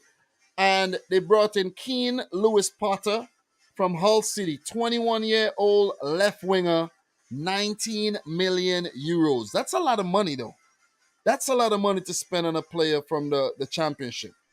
Aaron Hickey, on the other hand, a left back, a 20-year-old Scottish left back from Bologna, 16.5 million euros, is a quality player. I know of Aaron Hickey, but Keane Lewis Potter, not too much. Thomas Strakosha, 27-year-old goalkeeper from Lazio, Albanian international. Ben Mee from Burnley, I think, is a quality signing, 32-year-old these days. And he's a former Man City player, by the way. So it's some. I think these are some decent signings made by Brentford to strengthen their team. I think Ericsson would be a huge miss. So maybe they have to look to recruit someone else in the midfield that could spread the ball and be that creative force. So maybe look for Brentford bringing in an attacking midfielder to help out the ones already there. So players coming back from loan. Halil Devasoglu from Galatasaray, Joel Valencia from Alcazon, and Luka Rakic from HB Koga. Players leaving. Marcus Fours, who did pretty good when he was in rotation, 23-year-old Finland international, gone to Middlesbrough for 3.6 million. Christian Eriksen, I think, is the biggest miss for them. and they weren't able to negotiate another deal. And Ericsson will go on to play Europa League football, by the way, guys, and not Champions League. He's gone to United for free. Dominic Thompson, who remember a young left back to Blackpool for undisclosed fee. Julian Janvier, who was basically injured all last season, was released. Zanka, basically injured all last season too, released. And Jonas Lossel went back to sister club Midtjylland. So that's the business done by Brentford and Leicester. Guys, in terms of players to watch for the entire season there, for Leicester, I'm going to go with Jamie Vardy. He's still there. You know, he's retired from international football to preserve his club career. And the man is still very, very, very, and I mean very, very clinical. If you look around the Leicester team, look, they got players. Injury really hampered them last season. They got players. They could still lose players, but there's still quality players in their setup by. Guys, I don't need to go through all the names. You're seeing the names right there. Leicester do still got quality, but Madison linked with a move out. Tillemans was linked with a move out. Now Fofana. So, but guys like Keenan Dewsbury Hall is a breath of fresh air. And Didi, his quality. Sumare was linked with a move out. But look, when you have Patson Daka, Vardy, Ian Acho Perez, I don't think these guys are going anywhere right now. Leicester could still be a very, very formidable team to deal with. So, look, on the other side, I'm going to go for Ivan Toney. I think his form petered away at the back end of last season. And I think not Brighton's, but Brentford's survival will hinge on how well he does and if he puts those goals in the back of the net. So Vardy and Ivan Toney, two strikers, I think ought to keep an eye on, in my opinion. So in terms of player availability for this game, guys, for Leicester, Ryan Bertrand, still struggling with injury. Ricardo Pereira and a few other players recovering from niggles are doubtful for this match. For Brentford, Christopher Aya, Sergi Canos, and Ethan Pinnock should all miss this game. Guys, my prediction for this one, I'm going to go with a 1-1 draw. I'm just on the fence here. I don't know where to go. Both teams got quality. You got guys like Janelt, you got Norgard and Jensen to go into the midfield there in the absence of Christian Eriksen. And we know how good Johan Wissa was last season off the bench and when he did start. So there's still a lot of quality in this team here, this Brentford team.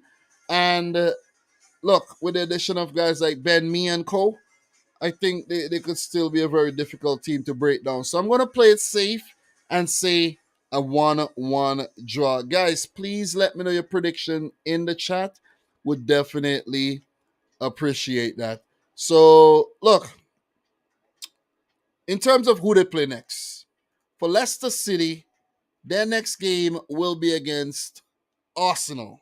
That's a big game early on in the season. Very, very big one. Huge one, as a matter of fact.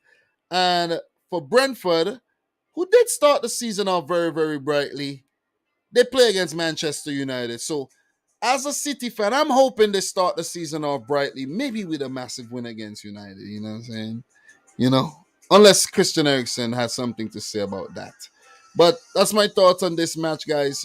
What are yours? Big up to everybody in the chat once again. Big up to Chelsea Perspective. Appreciate you coming through. Big up to King Hardo who says, I love Richie. He unsettles defenses and can impact games if he doesn't score enough. All right. So big up to you, man. What else we got? Abel in the house. Who else we got, man? Ilias. Everybody in here right about now. Fraser HK. Big up everybody, man. Franklin Kaplan. Big up, big up, big up, big up everybody in the house. We got a spammer in the house as well. We're gonna deal with that right there as well. Guys, I'm happy to be back, man. Look, even though these are not the easiest to do, I'm still happy to be back doing them, okay? Because I get to spend time with y'all. We get to go into discussions, and we're going to be doing a lot of this season, all right? So, big up to the Anfield Red Wall 97 as well. Appreciate you guys. The Lego Dude as well. Appreciate y'all, man. Look, we have to keep it moving. We got a lot more to talk about We have a few games left to talk about. Let's get into the Manchester United versus Brighton game. Guys, we only got 3 matches left. We're winding it down. We're doing very, very well. Let's go to the stats right there, and let's get everything set up well right there, man. I'm not going to be too off topic today. I'm not going to talk other leagues or nothing today. I'm going to stick to the script, okay? The first one, it'll be a little longer, but going forward, I want to make these 1 hour. That's the plan. I'm not going to go into the did you know section where, you know what I mean, I'm going to read off a lot of things. I'm not going to get into that this season, guys. You know what I mean? I might give you a little tidbit here and there, but I'm not going to get too deep into that, okay? It's all about time, and using the time wisely. We in some serious times, by the way, as well. So, Man United versus Brighton and Hove Albion. Guys, remember what happened the last time these two teams met. A 4-0 win for Brighton at the Amex. Big win. Embarrassing loss of Man United, who was winning every single game against Brighton before that, dating all the way back to 2019. But Brighton, when they first came into the let me make sure I get that one right, okay? Because Brighton did pick up some early wins against United. All right, so let me make sure I get that straight. So Brighton came back into the Premier League in a 17-18 season, right? And United picked up 1 win and a loss. And then the next season, there was a win and a loss as well for Brighton. So they've been doing well against United, but they did go through a very, very bad patch of losing a lot of games against United. But the last game that, lives fresh in our memory is a massive, when I mean a massive 4-0 victory for Brighton. I gotta rub it in, guys. I gotta rub it in. Sorry though. I gotta rub it in. Really, really gotta rub it in. Guys, you can see there the Premier League head to head. Brighton are a very fresh Premier League team. 2017-18, they made a Premier League debut, and there's been no looking back since. They've played 10 matches against United. That means they've been in the Premier League for 5 seasons running, okay? 3 wins, 7 losses. There's been no draws between these two teams. And guys, just for your information, new manager alert, of course. Eric Ten Hag is in charge of Manchester United, and he's made a lot of signings. We're going to get into those very, very soon. And Harry Potter still working his magic at Brighton and Hove Albion there as well. So, guys, as you know, Mark Cucurella has been big in the news, and he's been linked with a move to Chelsea. That one has not been made permanent yet. Not official, but it should go through. And that's after Man City pull out of the Cucurella deal because Brighton wanted upwards of 50 million or more, and City wasn't going to pay that. So, look, in terms of their transfer dealings, let's talk Manchester United and what they've done so far in the transfer window, guys. So, in terms of Man United, Lisandro Martinez, 24-year-old Argentinian center back from Ajax, 57.37 million euros. Terrell Malacia, 15 million from Feyenoord, 22-year-old left back. I really admire this player, I gotta say. It's a pity that he went to United. Christian Eriksen, back from, no, I shouldn't say that. New lease on life from Brentford, free transfer. I was going to say back from the dead, but that's very insensitive, man. And there's a player by the name of Alvaro Fernandez, promoted from the Man United under 21 team. So there's a few players who's coming back from loan as well. That by the way, Alvaro Fernandez have been sent out on loan to Preston, by the way. So let's just make that clear. Facundo Pellistri, the 20-year-old Uruguayan phenom, back from Alaves. Anthony Martial back from Sevilla. Axel Tuanzebe back from Napoli. And Andreas Pereira back from Flamengo, but was sold to Fulham. So Pereira to Fulham for 9 million.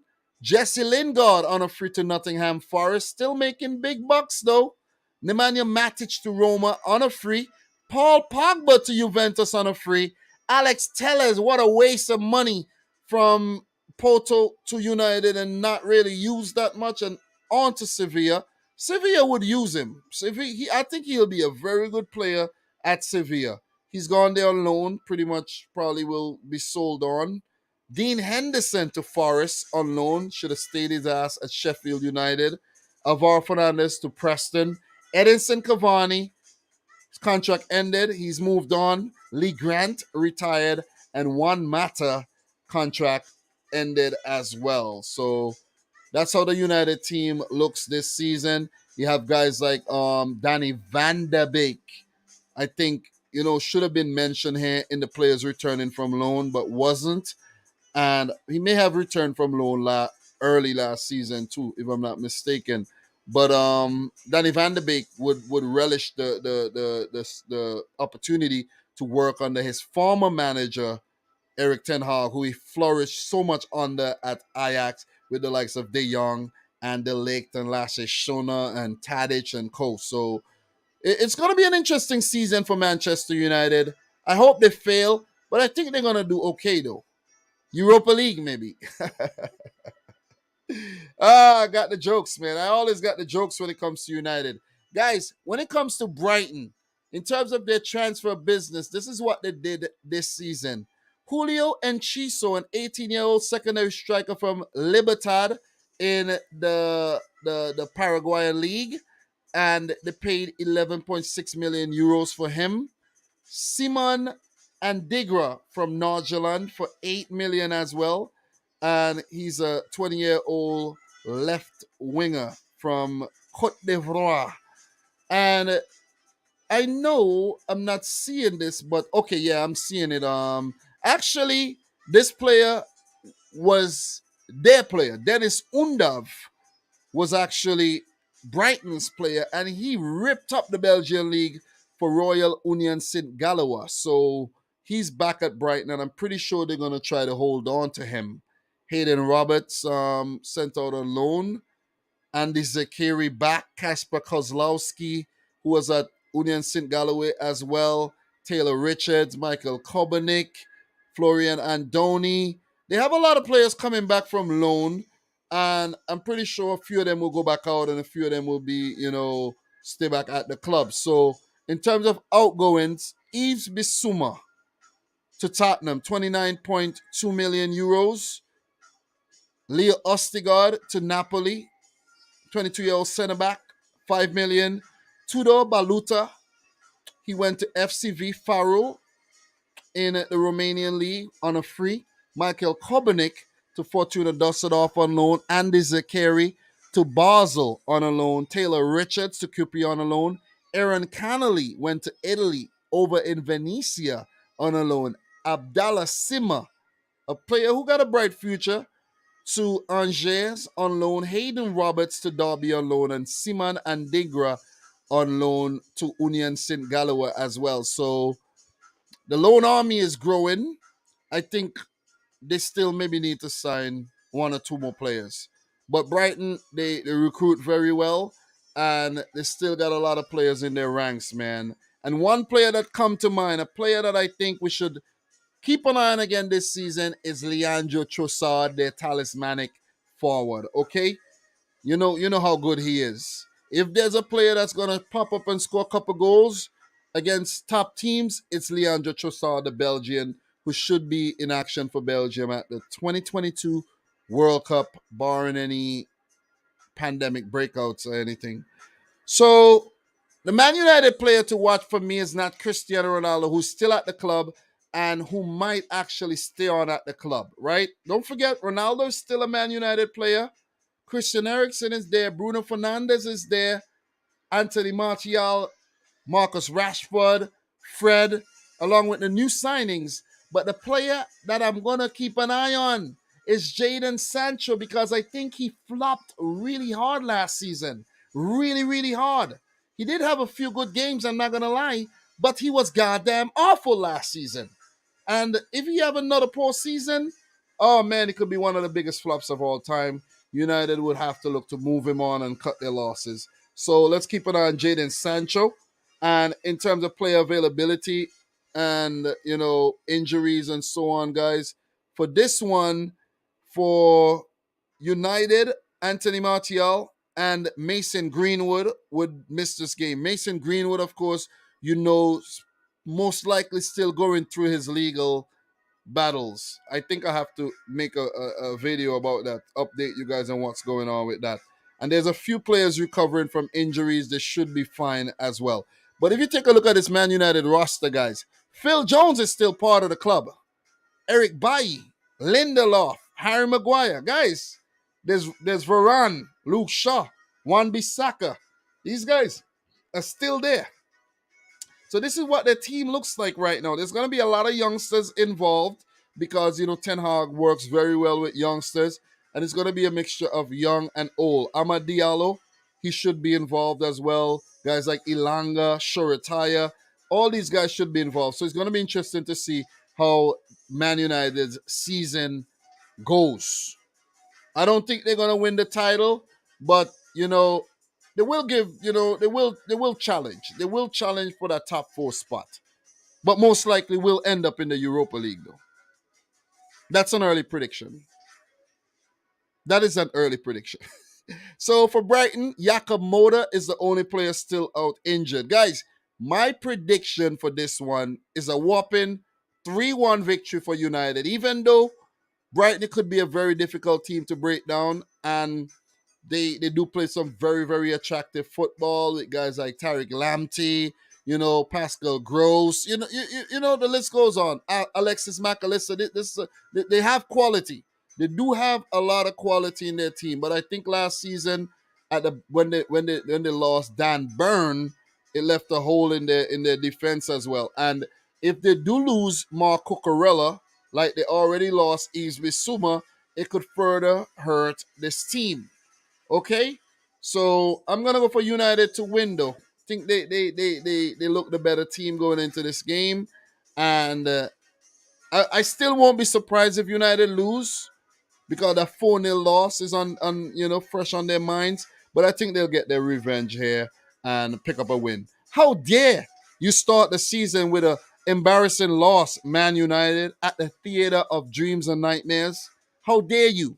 So I don't think they're going to lose the game. I really don't think they're going to lose the game. 3-1 to Manchester United. Guys, let me know your thoughts in the comment section below or the chat. We'll definitely appreciate that. We got 2 more fixtures to talk about, but before we get on to those, let me let you know who United and Brighton play next. So for Manchester United, the next game will be against Brentford on the road. And guys, believe it or not, I gotta mention this one, but we got an early Man United versus Liverpool fixture coming up in what, the 22nd of August. That is huge. That is indeed very, very huge. I think that's a Monday as well. Might actually do a watch along to that one. So stay tuned, guys. Stay tuned. Stay glued to your screens. For Brighton and Hove Albion, after the United game, they will host Newcastle in their opening home match before they travel away to West Ham United. So Brighton, I think, got a nice little couple opening fixtures there as well. So big up to everybody in the chat. Do appreciate you guys tuning in once again. King Hatter saying Bissouma and Cucurella gone. That's a big hit indeed. Big up to Moulaye Diallo, who says, "Are you confident with City three-peat?" Listen, we could have done the three-peat a couple seasons ago. Remember what happened? Remember what Liverpool did to the league? So I'm gonna let you know my thoughts on that. I'm definitely gonna let you know my thoughts on that. I might actually do something tomorrow because as of now, it seems like I might not be able to go into work. But my wife's gonna be stuck at work overnight. Nobody's showing up at her job for the night shift, and she's, basically there's something called mandated, and she has to stay. So that sucks for me. You see what I'm saying? Because at my job too, a couple guys are actually out. You know what I'm saying? One on maternity leave and another guy on vacation. So, but I ain't worried about them because guess what? They ain't worried about me. So we're gonna keep it moving though. Definitely. Big up to the boy Kevlin Drayton in the house who says, "What up, Dominic? Long time. I am here from you. Definitely, man. I've been taking a break for the last 2 months. I've done live streams and videos sporadically, but I've been definitely taking a break. Clinical, do you think Ronaldo will start this game? Well, it's left to be seen what it left to see what Ten Hag does. We gotta feel it out. We gotta feel him. Who is there? What happened? What do you need? Oh, okay. Did you guys eat something? Huh? So why you guys are not hungry? Okay, I'll be up soon. All right, guys. Pardon me there. You know what I mean? You know we live. You know it's reality TV, and I got 3 kids in the house here with me right now, guys. Yeah, man. I'm 35 years old these days, man. You know, so I'm getting old. 3 kids, wife, a lot of responsibilities. You know, so pray for me. All right, so let us talk. Let us talk. Let us get to the next fixture. Let's get to Fulham versus Liverpool. We leave the West Ham Man City for last. You know this will leave the best for last, right? Guys, just before we get into anything, right? Fulham, the last time they were in the Premier League, did not lose to Liverpool FC. This is a shocking stat. They didn't lose and they got relegated, but they did well against Liverpool, even beating Liverpool. So for me as a City fan, I'm hoping Fulham does something like that again this season. Or is it wishful thinking on my behalf? Maybe it is. Maybe it is, right, guys? But yeah, Fulham versus Liverpool, Craven Cottage, I think the stadium is called. Or they're still there. Yeah, I think they're still, yeah, Craven Cottage. And the manager this time around is Marco Silva, the former Everton and Watford manager. This time around, he's at Fulham to face up against Jurgen Klopp for the 6th time. He does have 1 win, 2 draws, and 2 losses against Klopp, and the same record against Liverpool. So the last time the 2 teams met, as I mentioned, Fulham picked up a 1-0 win at Anfield. And when they hosted Liverpool at Craven Cottage, it was a 1-1 draw. That was the season Liverpool didn't do too well, and they were struggling and did fight back and get a Champions League spot. But guys, just to note, these results came after the whole Virgil van Dijk was, got injured and all of that. You know what I'm saying? So Liverpool, they do have some excuses. You know what I'm saying? Came after the Aston Villa's 7-2 jobbing and all of that. So it was a season that Liverpool fans would want to forget. That 2021 season. The 2019-20 season is one Liverpool fans loved because that's a season they won the title, but did not defend the title very well. But I have to say, the season where Liverpool won the title, they came in second, missing out by a point. And Liverpool would be a team to definitely take very, very seriously. And they will be out to get the title for the 2nd time under Jurgen Klopp this season. Just want to put it out there. Could Fulham be a banana peel early on in the season? Guys, it's left to be seen. So, in terms of the all-time record there, guys, you can see 30 matches, 7 wins for Fulham, 18 for Liverpool, and 5 draws. Guys, what we're going to talk about is a transfer business done by both teams. As you guys should know, Fulham always bulks up their team, man. They always spend money. And let's take a look at what they've done so far in the transfer window here. So, listen, let me take a sip of water before I get into this because Fulham does a lot of business and I don't want my, throat to get too dry here. Mm. All right. João Palhinha, 26-year-old defensive midfielder from Sporting for 20 million euros. That's a big signing. I rate this player very, very highly. Portuguese international, but is he going to help Fulham stay up? That's the big question. Andreas Pereira from Manchester United for 9.5 million euros. Is he going to hit the ground running and help Fulham stay up? Kevin Babu or Mbabu from Wolfsburg. I think this is a quality signing, 5.5 million euros. The man got pace for days. He's a Swiss international and I like this player.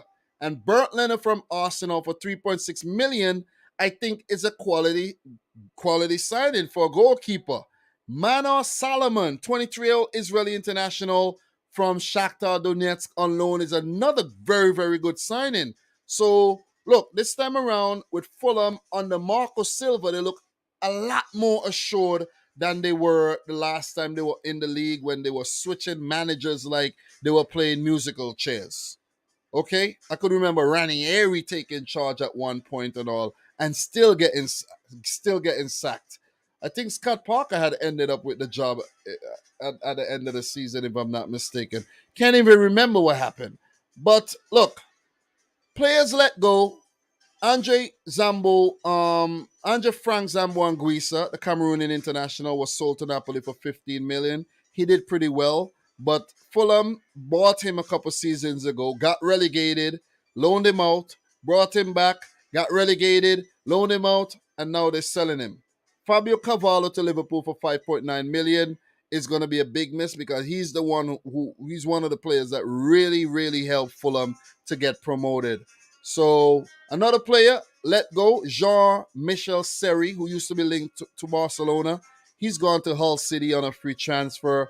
Steven Sessegnon, Ryan Sessegnon's brother, to Charlton Athletic on a free. Players let go, Cyrus Christie, Fabry, Michael Hector, the Jamaican international, and Alfie Mawson, who is definitely a shocker that they let him go, though. So that's what the business Fulham have done so far in the transfer window, and probably more to come. For Liverpool FC, Liverpool, what have they done in the transfer window so far? Do they have any more signings to come? You may ask. The big one, the massive one, Darwin Nunez, 23-year-old Uruguayan center forward from Benfica, with a deal that could reach upwards of 100 million euros. But initial fee is 75 million euros with add-ons and so on and so forth, could reach 100 million. Is he worth it? Is he worth that money? Guys, what you've seen from Darwin Nunez so far tells you he's worth every single penny. That's just my opinion. I don't know what's your opinion, but this is one determined player, and we got a dose of that in the Community Shield. We even got a dose of that when he faced Liverpool last season in the Champions League. So I've known of Darwin Nunez for some time. I think Man City was actually looking at this player, and I thought we were gonna actually go in to sign this player, but we didn't. But who did? Liverpool FC. They pounced, and it could prove to be a very, very, very instrumental signing for, who knows, maybe a title winning season. I'm saying very good things about Darwin Nunez, by the way. Just let it known. Let it be known. Fabio Cavallo from Fulham, 5.9 million. I think that's a very, very good signing. The youngster got a lot of potential, and hopefully for him, Klopp would trust him and give him a lot of game time this season. Calvin Ramsey, 18-year-old right back from Everton, and that's for 4.9 million euros. I haven't seen him. They said he's highly rated. I don't know how much game time he's going to get, but it's left to be seen. And a player loan stint ended, Marco Grujic, but he was later sold on to Porto, I'm pretty sure, for 9 million euros. A big miss for Liverpool would be Sadio Mane, the Senegalese international, to Bayern Munich for 32 million euros. And look, could Darwin Nunez fill that spot? He's no Mane, but I think he could. You got to move on. Players need new adventures, and I think that's what Mane needed. And I don't think Liverpool treated him fairly, in my opinion, at all. 100 million a week, Salah, 200 million. Come on. The disparity a bit too large, in my opinion. And I got a lot of opinions, right? Yeah, but that's how I feel, man. Nico Williams sold to Nottingham Forest for 20 million. Liverpool made a pretty penny on him. Takumi Minamino sold to Monaco for 15 million. Liverpool doubling their money on Takumi Minamino. Marco Grujic, as I mentioned, to Porto for 9 million. Ben Davies never kicked the ball for Liverpool to Rangers for 4.7 million. Shea Ojo to Cardiff on a free. Ben Woodburn to Preston on a free. Divock Origi to the Italian champions. AC Milan on a free. Reece Williams on a loan to Blackpool. And Loris Karius finally released from the shackles of that horrible Champions League performance. Yeah. Well said, right? Well said. So Liverpool, they spent 85.8 million and they made 80 million. Very, very good business. You know, Liverpool fans like to say they're the king of net spend, but they're not in the net positive yet. They're still negative, but who knows? That could change. So look, in terms of players to watch this season, in my opinion here, for Fulham, I'm gonna go with Alexander Mitrovic. And why I'm going to go with Mitrovic is because the previous 2 seasons where Mitrovic featured for Fulham in the Premier League, he was hardly used. And I think if he's ripping up the championship and then you get to the Premier League and you don't want to use the player and then you're getting relegated, it's your own damn fault. Think about it. You see what I'm saying? You got to use the player. You got to show some confidence in the damn player and stop benching the man. He's very prolific on English soil. Use him in the Premier League. But yeah, that has been the downfall, in my opinion, over the last couple seasons. So for Liverpool, Darwin Núñez. Darwin Núñez, player to watch this season. A lot of eyeballs are going to be on Núñez. How many goals he's going to score, if he's going to be successful, if he's going to flop. You know, so I actually think Darwin Núñez is going to do very, very well this season. He's going to score a lot of goals because the thing about Núñez is he's determined. He could make something out of nothing. And I like players like that. I like players that just wants to win football games, that just want to score, would just, bulldoze their way through, you know what I'm saying, through anything and to get that ball in the back of the net. And that's what I've seen from Núñez over the last couple of years that I've seen him for Benfica. And now for Liverpool, he's looking very, very determined. So the quality goes up from Benfica to Liverpool, and I'm pretty sure he's gonna thrive very, very well in the red jersey of Liverpool, man. So Núñez, let's keep an eye on him. Player availability. Liverpool do have a few injury concerns, by the way.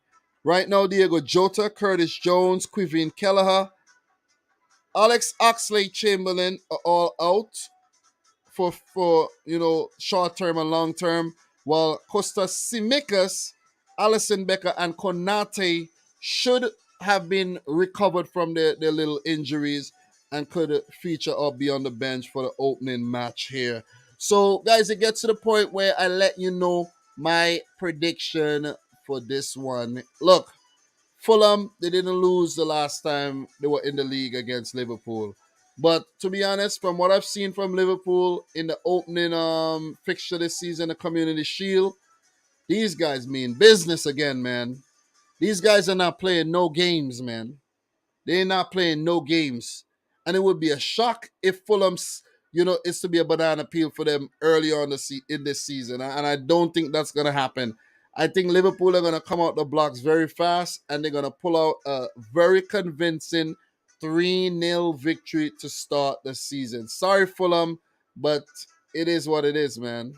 It definitely is what it is. So, yeah, just want to keep it real.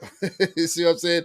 Marco Silva, look, he be having that sad face on a lot, and I think we're going to see that sad face from Marco Silva on the touchline this weekend. And, of course, Jurgen Klopp, being... guys, to me, you guys are not going to agree with me, but Jurgen Klopp is very annoying to me, though. To me, his celebrations are very annoying. Because the more he celebrates, it's the closer he is to Man City. If you understand what I'm saying. So he's celebrating and getting on, like, it irks me. Because, Liverpool are doing well. Do I not want Liverpool to do well? Read between the lines. For real, he is annoying, though. He's annoying with these punch and, It's very annoying, man. It's very, very annoying. Very annoying. No less annoying than Pep. All fun and games, guys. All fun and games, man. But 3-0 win for Liverpool, in my opinion, though. I think they're going to be convincing. Allison does keep a lot of clean sheets, and I think he's going to keep one, unless Fulham have something else to say, man. But look, for Fulham, I did forget to mention that former Liverpool man Harry Wilson, Joe Bryan, who didn't really feature the last time around in the Premier League, and Nathaniel Chalobah would all miss this game through injury. So 3-0 to Liverpool, and for them to get a good start to the season. Hard luck to Fulham. It's left to be seen. Early Saturday, this game will take place for me if you're on U.S. soil. So for Fulham, their next game will be against Wolves, and for Liverpool, they got a fixture coming up against Crystal Palace, followed by the big one against Manchester United. If you want to know when Liverpool and Man City will play each other, guys, you got to go all the way to October the 16th, all right, for that game at Anfield, where we're going to come out and spank the Reds. I'm firing shots, guys. Don't mind me. Just firing some early shots. You see what I'm saying? See if the pistol is working properly. You know, some little, you know what I mean, test shots. Okay? It's a little test. You know, shooting up at the ceiling, at the sky. All right? So don't take me too serious right now, guys. So look, we got one game left to talk about, and let's get into it. And we'll be live for 1 hour. Well, this is a 2-hour live stream. I tried to make the live stream 1 hour, but I couldn't. I couldn't, guys. I really couldn't. Sorry, not sorry. But I look to streamline things going forward, though. So maybe I'll aim for an hour and a half next time. So let's talk West Ham versus Manchester City for the final match today in the first preview of this very, very, very new season. So it will be at the London Stadium. West Ham will face Manchester City, who they earned a very good draw against the last time the two teams met. It was a come from behind draw for City, and it was the previous the penultimate game of the week, the season. And I have to say, these two games against West Ham and Aston Villa were very, very nerve wracking, and almost had a heart attack for these matches. I gotta say, man, because we lost. I say we lost. We could have lost the title. We won by a single point. And this is the point that we picked up against West Ham United, 2-2 draw. The previous game ended in a 2-1 win. And last season, West Ham also dismissed us from the Carabao Cup, where we were the holders. So they've been troubling us a little bit. They picked up a 1-1 draw back in October of 2020 at the London Stadium. So they have they have three good results at the London Stadium in their last 5 games. So we got to be very, very careful. The last 3 times Man City traveled to the London Stadium, they failed to win their game. Okay? So that's definitely something to keep in mind, though. West Ham's home record against City in the Premier League, 7 wins, 8 losses, and 6 draws. That's a decent record, okay, where they have not lost 13 of those 21 matches. So if they're going to do anything against City, it will be at home. All-time record, 42 games, 9 wins for the Hammers, and 7 wins at home. So just keep that one in mind. 8 draws total, 6 at home. Keep that one in mind. 25 wins for Manchester City. Guys, it is real. It is real. City should not take West Ham lightly. West Ham are no team to F around with. Okay, David Moyes mean business these days. I know Pep Guardiola mean business. He's only lost once against West Ham, but still, you see what I'm saying? It could be 2. This weekend could be 2. And it would be a bad way to start the season. I think last season we started the season with a loss against Spurs, right? So you could still start the season with a loss and go on to win it. But you don't want to do that, man. You don't want to start. You don't want to be on the back foot. But if it's one team that could upset the flow of Man City or any top team, it's West Ham United, who beat all the top teams last season, whether it's in the league or the cup competitions. So give it up. Definitely give it up for West Ham United. I show them a lot of respect. So in terms of the transfer window, though, let's talk about what West Ham have done so far. Gianluca Scamacca, 36 million euros for the 23-year-old center forward from Sassuolo. I haven't seen a lot of the player, but he has broken into the Italian national team, which means he's very good. Another big money signing, Naif Agued, the Moroccan center back, for 35 million from Stade Rennais. And unfortunately for Naif Agued, he's injured, so he won't take part in proceedings for a while. West Ham also brought in Flynn Downs, 23-year-old central midfielder from Swansea City for 10 million. Alphonse Areola's loan deal from PSG was made permanent for 9.3 million euros as well. And Nathan Trott, a 23-year-old goalkeeper, was promoted from the under 23 team. Players leaving the club: Andrei Yarmolenko to Al Ain in the UAE on a free. Ryan Fredericks to Bournemouth on a free. Arta Masuaku, wow, I didn't know this one happened, but he's gone to Besiktas on loan, while Mark Noble retired. David Martin is without a club. He was a backup goalkeeper. And Alex Kral went back to Sparta Moscow, where it seems like West Ham didn't choose to make the Czech players deal permanent. So that's the dealings for West Ham this season in terms of the transfers so far. For Manchester City, guys, for City, some big signings, man, and some big outgoings as well. And let's start with the signing of Erling Braut Haaland. Erling Haaland, man, what a signing, what a signing. But people are already laughing at Haaland for that miss in the Community Shield. If he scored, it would have been inconsequential. But nevertheless, as I mentioned earlier, he should have scored. Okay? You got to score. You got to get into the habit of putting the balls in the back of the net. That would have done his confidence a lot of good.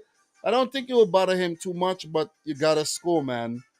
60 million euros, but the wages and the fees, you know what I mean? They're big. I'm not going to act like if we're not going to pay a pretty penny for him in wages and agent fees and all of that. So all the best, man, to Erling Haaland. I hope he scores 30 goals this season. Calvin Phillips, 26-year-old English defensive midfielder, brought in from Leeds United for 49 million euros. Quality signing, would be Fernandinho's replacement, would slot into the squad seamlessly and would provide great cover for Rodri in rotation, or if Pep goes in with a double pivot, or whether Pep wants to go in with Calvin Phillips for this game over Rodri or not. So I don't think he's a mere backup player. I think he's a first team player and he's going to see a lot of game time.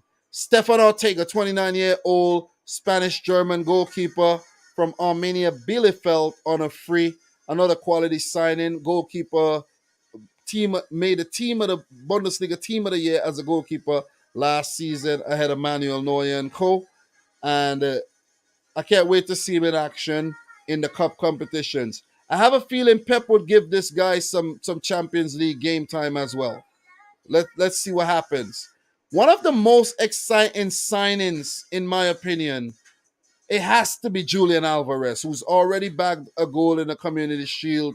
And I think he'll score a lot of goals, man. He looks like a very good poacher. He knows where to be at the right place at the right time. And who knows, might just outshine Erling Haaland this season. I hope both players shine, but you never know, though. Julian Alvarez, he bagged 6 goals in a Copa Libertadores game recently, and the world knows how good he is. So players coming back from loan are Yanel Herrera, Ko Daniel Arzani, Arimare Muric, Ryotaro Machino, Marlos Moreno, Issa Kabore, Zach Steffen going out on loan, Diego Rosa, Ante Palavesa, Nahuel Bustos, and Pedro Porro. And a lot of these deals were actually, lot of players were sold on and so on and so forth. Let's get into those right now. Raheem Sterling sold to Chelsea for 56.2 million euros. And as I said, I'm actually glad to see the back of Sterling, though. Very frustrating player. Very, very frustrating. Not going to get into it even more right now. Gabriel Jesus sold to Arsenal 52.2 million euros. Alexander Zinchenko sold to Arsenal 35 million euros. Pedro Porro sold to Sporting 8.5 million euros. Ko Itakura sold to Borussia Mönchengladbach, the Japanese international, for 5 million. Aramani Muric sold to companies Burnley for 3 million. Daniela Arzani, he moved to an Australian club, Macarthur FC, for on a free. Roy Machino to Gamba Osaka on a free. Fernandinho to Atletico Paranaense on a free. Yanel Herrera goes to Girona, sister club on loan. Zach Steffen to Middlesbrough on loan. And Diego Rosa, 19-year-old Brazilian midfielder, to Vizela on loan. So City made 159 million euros from the first team players. And if you factor in the under 23 players that were sold, it's probably a whopping 200 and something million euros made by Man City, and the expenditure only being 108 million euros. So when it comes to net spend, City's doing very well in terms of that. And we were criticized for splashing the cash and, what I'm saying, doing all sorts of things. But what are we doing now, man? We even refusing to pay 50 million for a left back that we need. You see what I'm saying? And we're actually going to look for an alternative. So I like things like that. I really like things like that. You know what I mean? It just shows that, look, we're not looking to flex our spending power all the time. Right? I know a lot of people think that's all City does. Not true at all. Not true. Definitely not true. So, look, that's the business done by both clubs so far this season. I'm going to miss Zinchenko. I'm going to miss Jesus. Sterling, not so much. But I like the business we've done. I'm definitely going to miss Fernandinho, man. But look, life goes on. And the club definitely got to move on from their legends at a certain given time. So, look, we're going to move into players to watch for this season, in my opinion. And for West Ham United, I'm going to go with their new striker, Gianluca Scamacca. I'm very, very eager to see what this guy's going to do. Mikel Antonio needed some help up top. Guys like Jared Bowen, Said Ben Rama, these guys are going to need help in the forward positions. And Gianluca Scamacca definitely could provide that. So let's see if he hit the ground running in the Premier League. Lately, Italian players have not really been doing well in the Premier League. If you really just think back at the last few Italian players that came in the league and really didn't do well. You see what I'm saying? You think guys like Simone Zaza, there's like Patrick Cuccioni, I think isn't Patrick Cuccioni Italian as well? I'm not, but these guys have not been doing very, very. Let me just see. Patrick Cuccioni, definitely Italian. So yeah, and there's a few more. There's a few more that it's not coming to my head right now. They've not been doing too well. You think players like Jorginho, who's been hot and cold.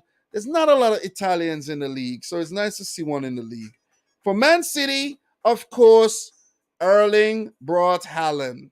Haaland is the player to watch this season. Let's see how many goals he scores. Let's see if he's going to be a success the first season, or if we got to wait a second season to see what Haaland is really, really, really made of in the Premier League, and which could be a step up from the Bundesliga, in my opinion. So, yeah, guys, in terms of player availability for West Ham United, Naif Aguerd is listed as the only player that will be out missing. And for City, Emerick Laporte. So who will be back in September. So both teams got the bulk of their squads available to their disposal. You look at Man City, I'm excited to see Cole Palmer in action this season. Let's see how many, let's see if he get a lot more game time than he did. Did pick up some injuries last season. Bernardo Silva, Kevin De Bruyne is a key man. Ilkay Gundogan decided to stay on. Jack Grealish is already looking better than he did last season. I want to see if Pep would trust Joshua Wilson Esbrand at left back, or if he's going to go in with, going to mark the transfer market for another left back. John Stones or Nathan Ake should partner Ruben Diaz, and we have Kyle Walker and João Cancelo to do the right back, and Cancelo could also slot over at left back. So Edison, of course, looked pretty good against Liverpool, but beaten 3 times. Got to improve on his shot stopping, but did look a little better against Liverpool, in my opinion. So, look, this is not going to be an easy game, but I'm going to start with a win for City, though. A 2-1 win, a very narrow win, very, very close game of football. I think this could even be a situation where West Ham scores first and Man City has to play catch up and eventually does. So, this game is going to be a very watch game because um a lot of a lot of a lot of what's the word I'm looking for the word rival fans are gonna want us to lose. People like to make us believe or make us think that they don't care about Man City or City is not relevant. But guys, trust me, the rival fans watch our games hoping that we lose. You see what I mean? And by the time we go 2, 3, 4 up early, they'll turn off their TV or get off their phones and do something else. But West Ham is definitely a force to be reckoned with. Let's see if they're gonna go in with Alphonse Areola, as their first team goalkeeper ahead of Fabianski, who's 37 these days. But we know of the quality of West Ham. What could be an Achilles heel for them, in my opinion, is their defense, who are not very, very, very fit. You see what I'm saying? And last season, you see how much they were stretched in defense. And a new man in Naif Aguerd is still not fully fit. Issa Diop has been linked to the move out the club as well. So let's see what they're going to do. Let's see if Nikola Vlasic would have a better season. But this team, I'm telling you, not to be taken lightly. Declan Rice, his quality. Mikel Antonio. Jared Bowen was on absolute fire last season, and it's going to be an interesting game. Can't wait to see the boy Big Philly style, run out there in his number 47 shirt. Rodri's been looking good, and I'm just hoping for a win, man. I'm really just hoping for a win. And I do think that City is going to pull off a win, whether it's a handsome win or whether it's by the 2-1 margin that I'm predicting right about now. So, guys, in terms of who West Ham play next, their next game will be against Nottingham Forest, while for Manchester City, their next game will be against Bournemouth. So, guys, that's my preview, match day 1 preview. The first opening weekend, I got it out of the way. I feel good. I think I did a lot better than I thought I would have. Because to be honest, guys, I was like, God, how am I gonna do? It's been a while since I've done this. I haven't really done any serious videos like this in the last 2 months. You know what I'm saying? So yeah. So Abel is saying, mark these words, Sterling will be missed. Let's see, man. It's left to be seen. It's definitely left to be seen. You know what I mean? So Easy Money Sniper saying sold their best wing on, saved them on the last day, but Dom isn't worried about it. Sterling saved us on the last day. I thought it was Zinchenko came on and did very well. Rodri with the goal and Ilkay Gundogan. How did Sterling come into this? How? As far as I could recall, Sterling had chances and didn't put them away.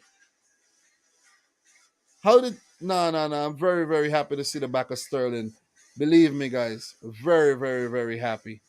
So that's it, man, for the first prediction live stream of the season. Guys, 2 hours, 14 minutes.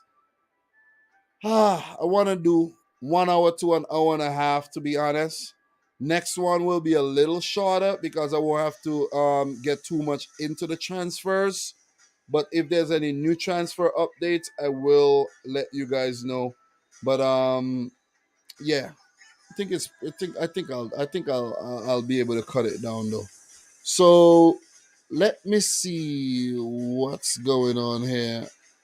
Big up to Ian Barron. Big up to you. Big up to Very Lame Pichu as well.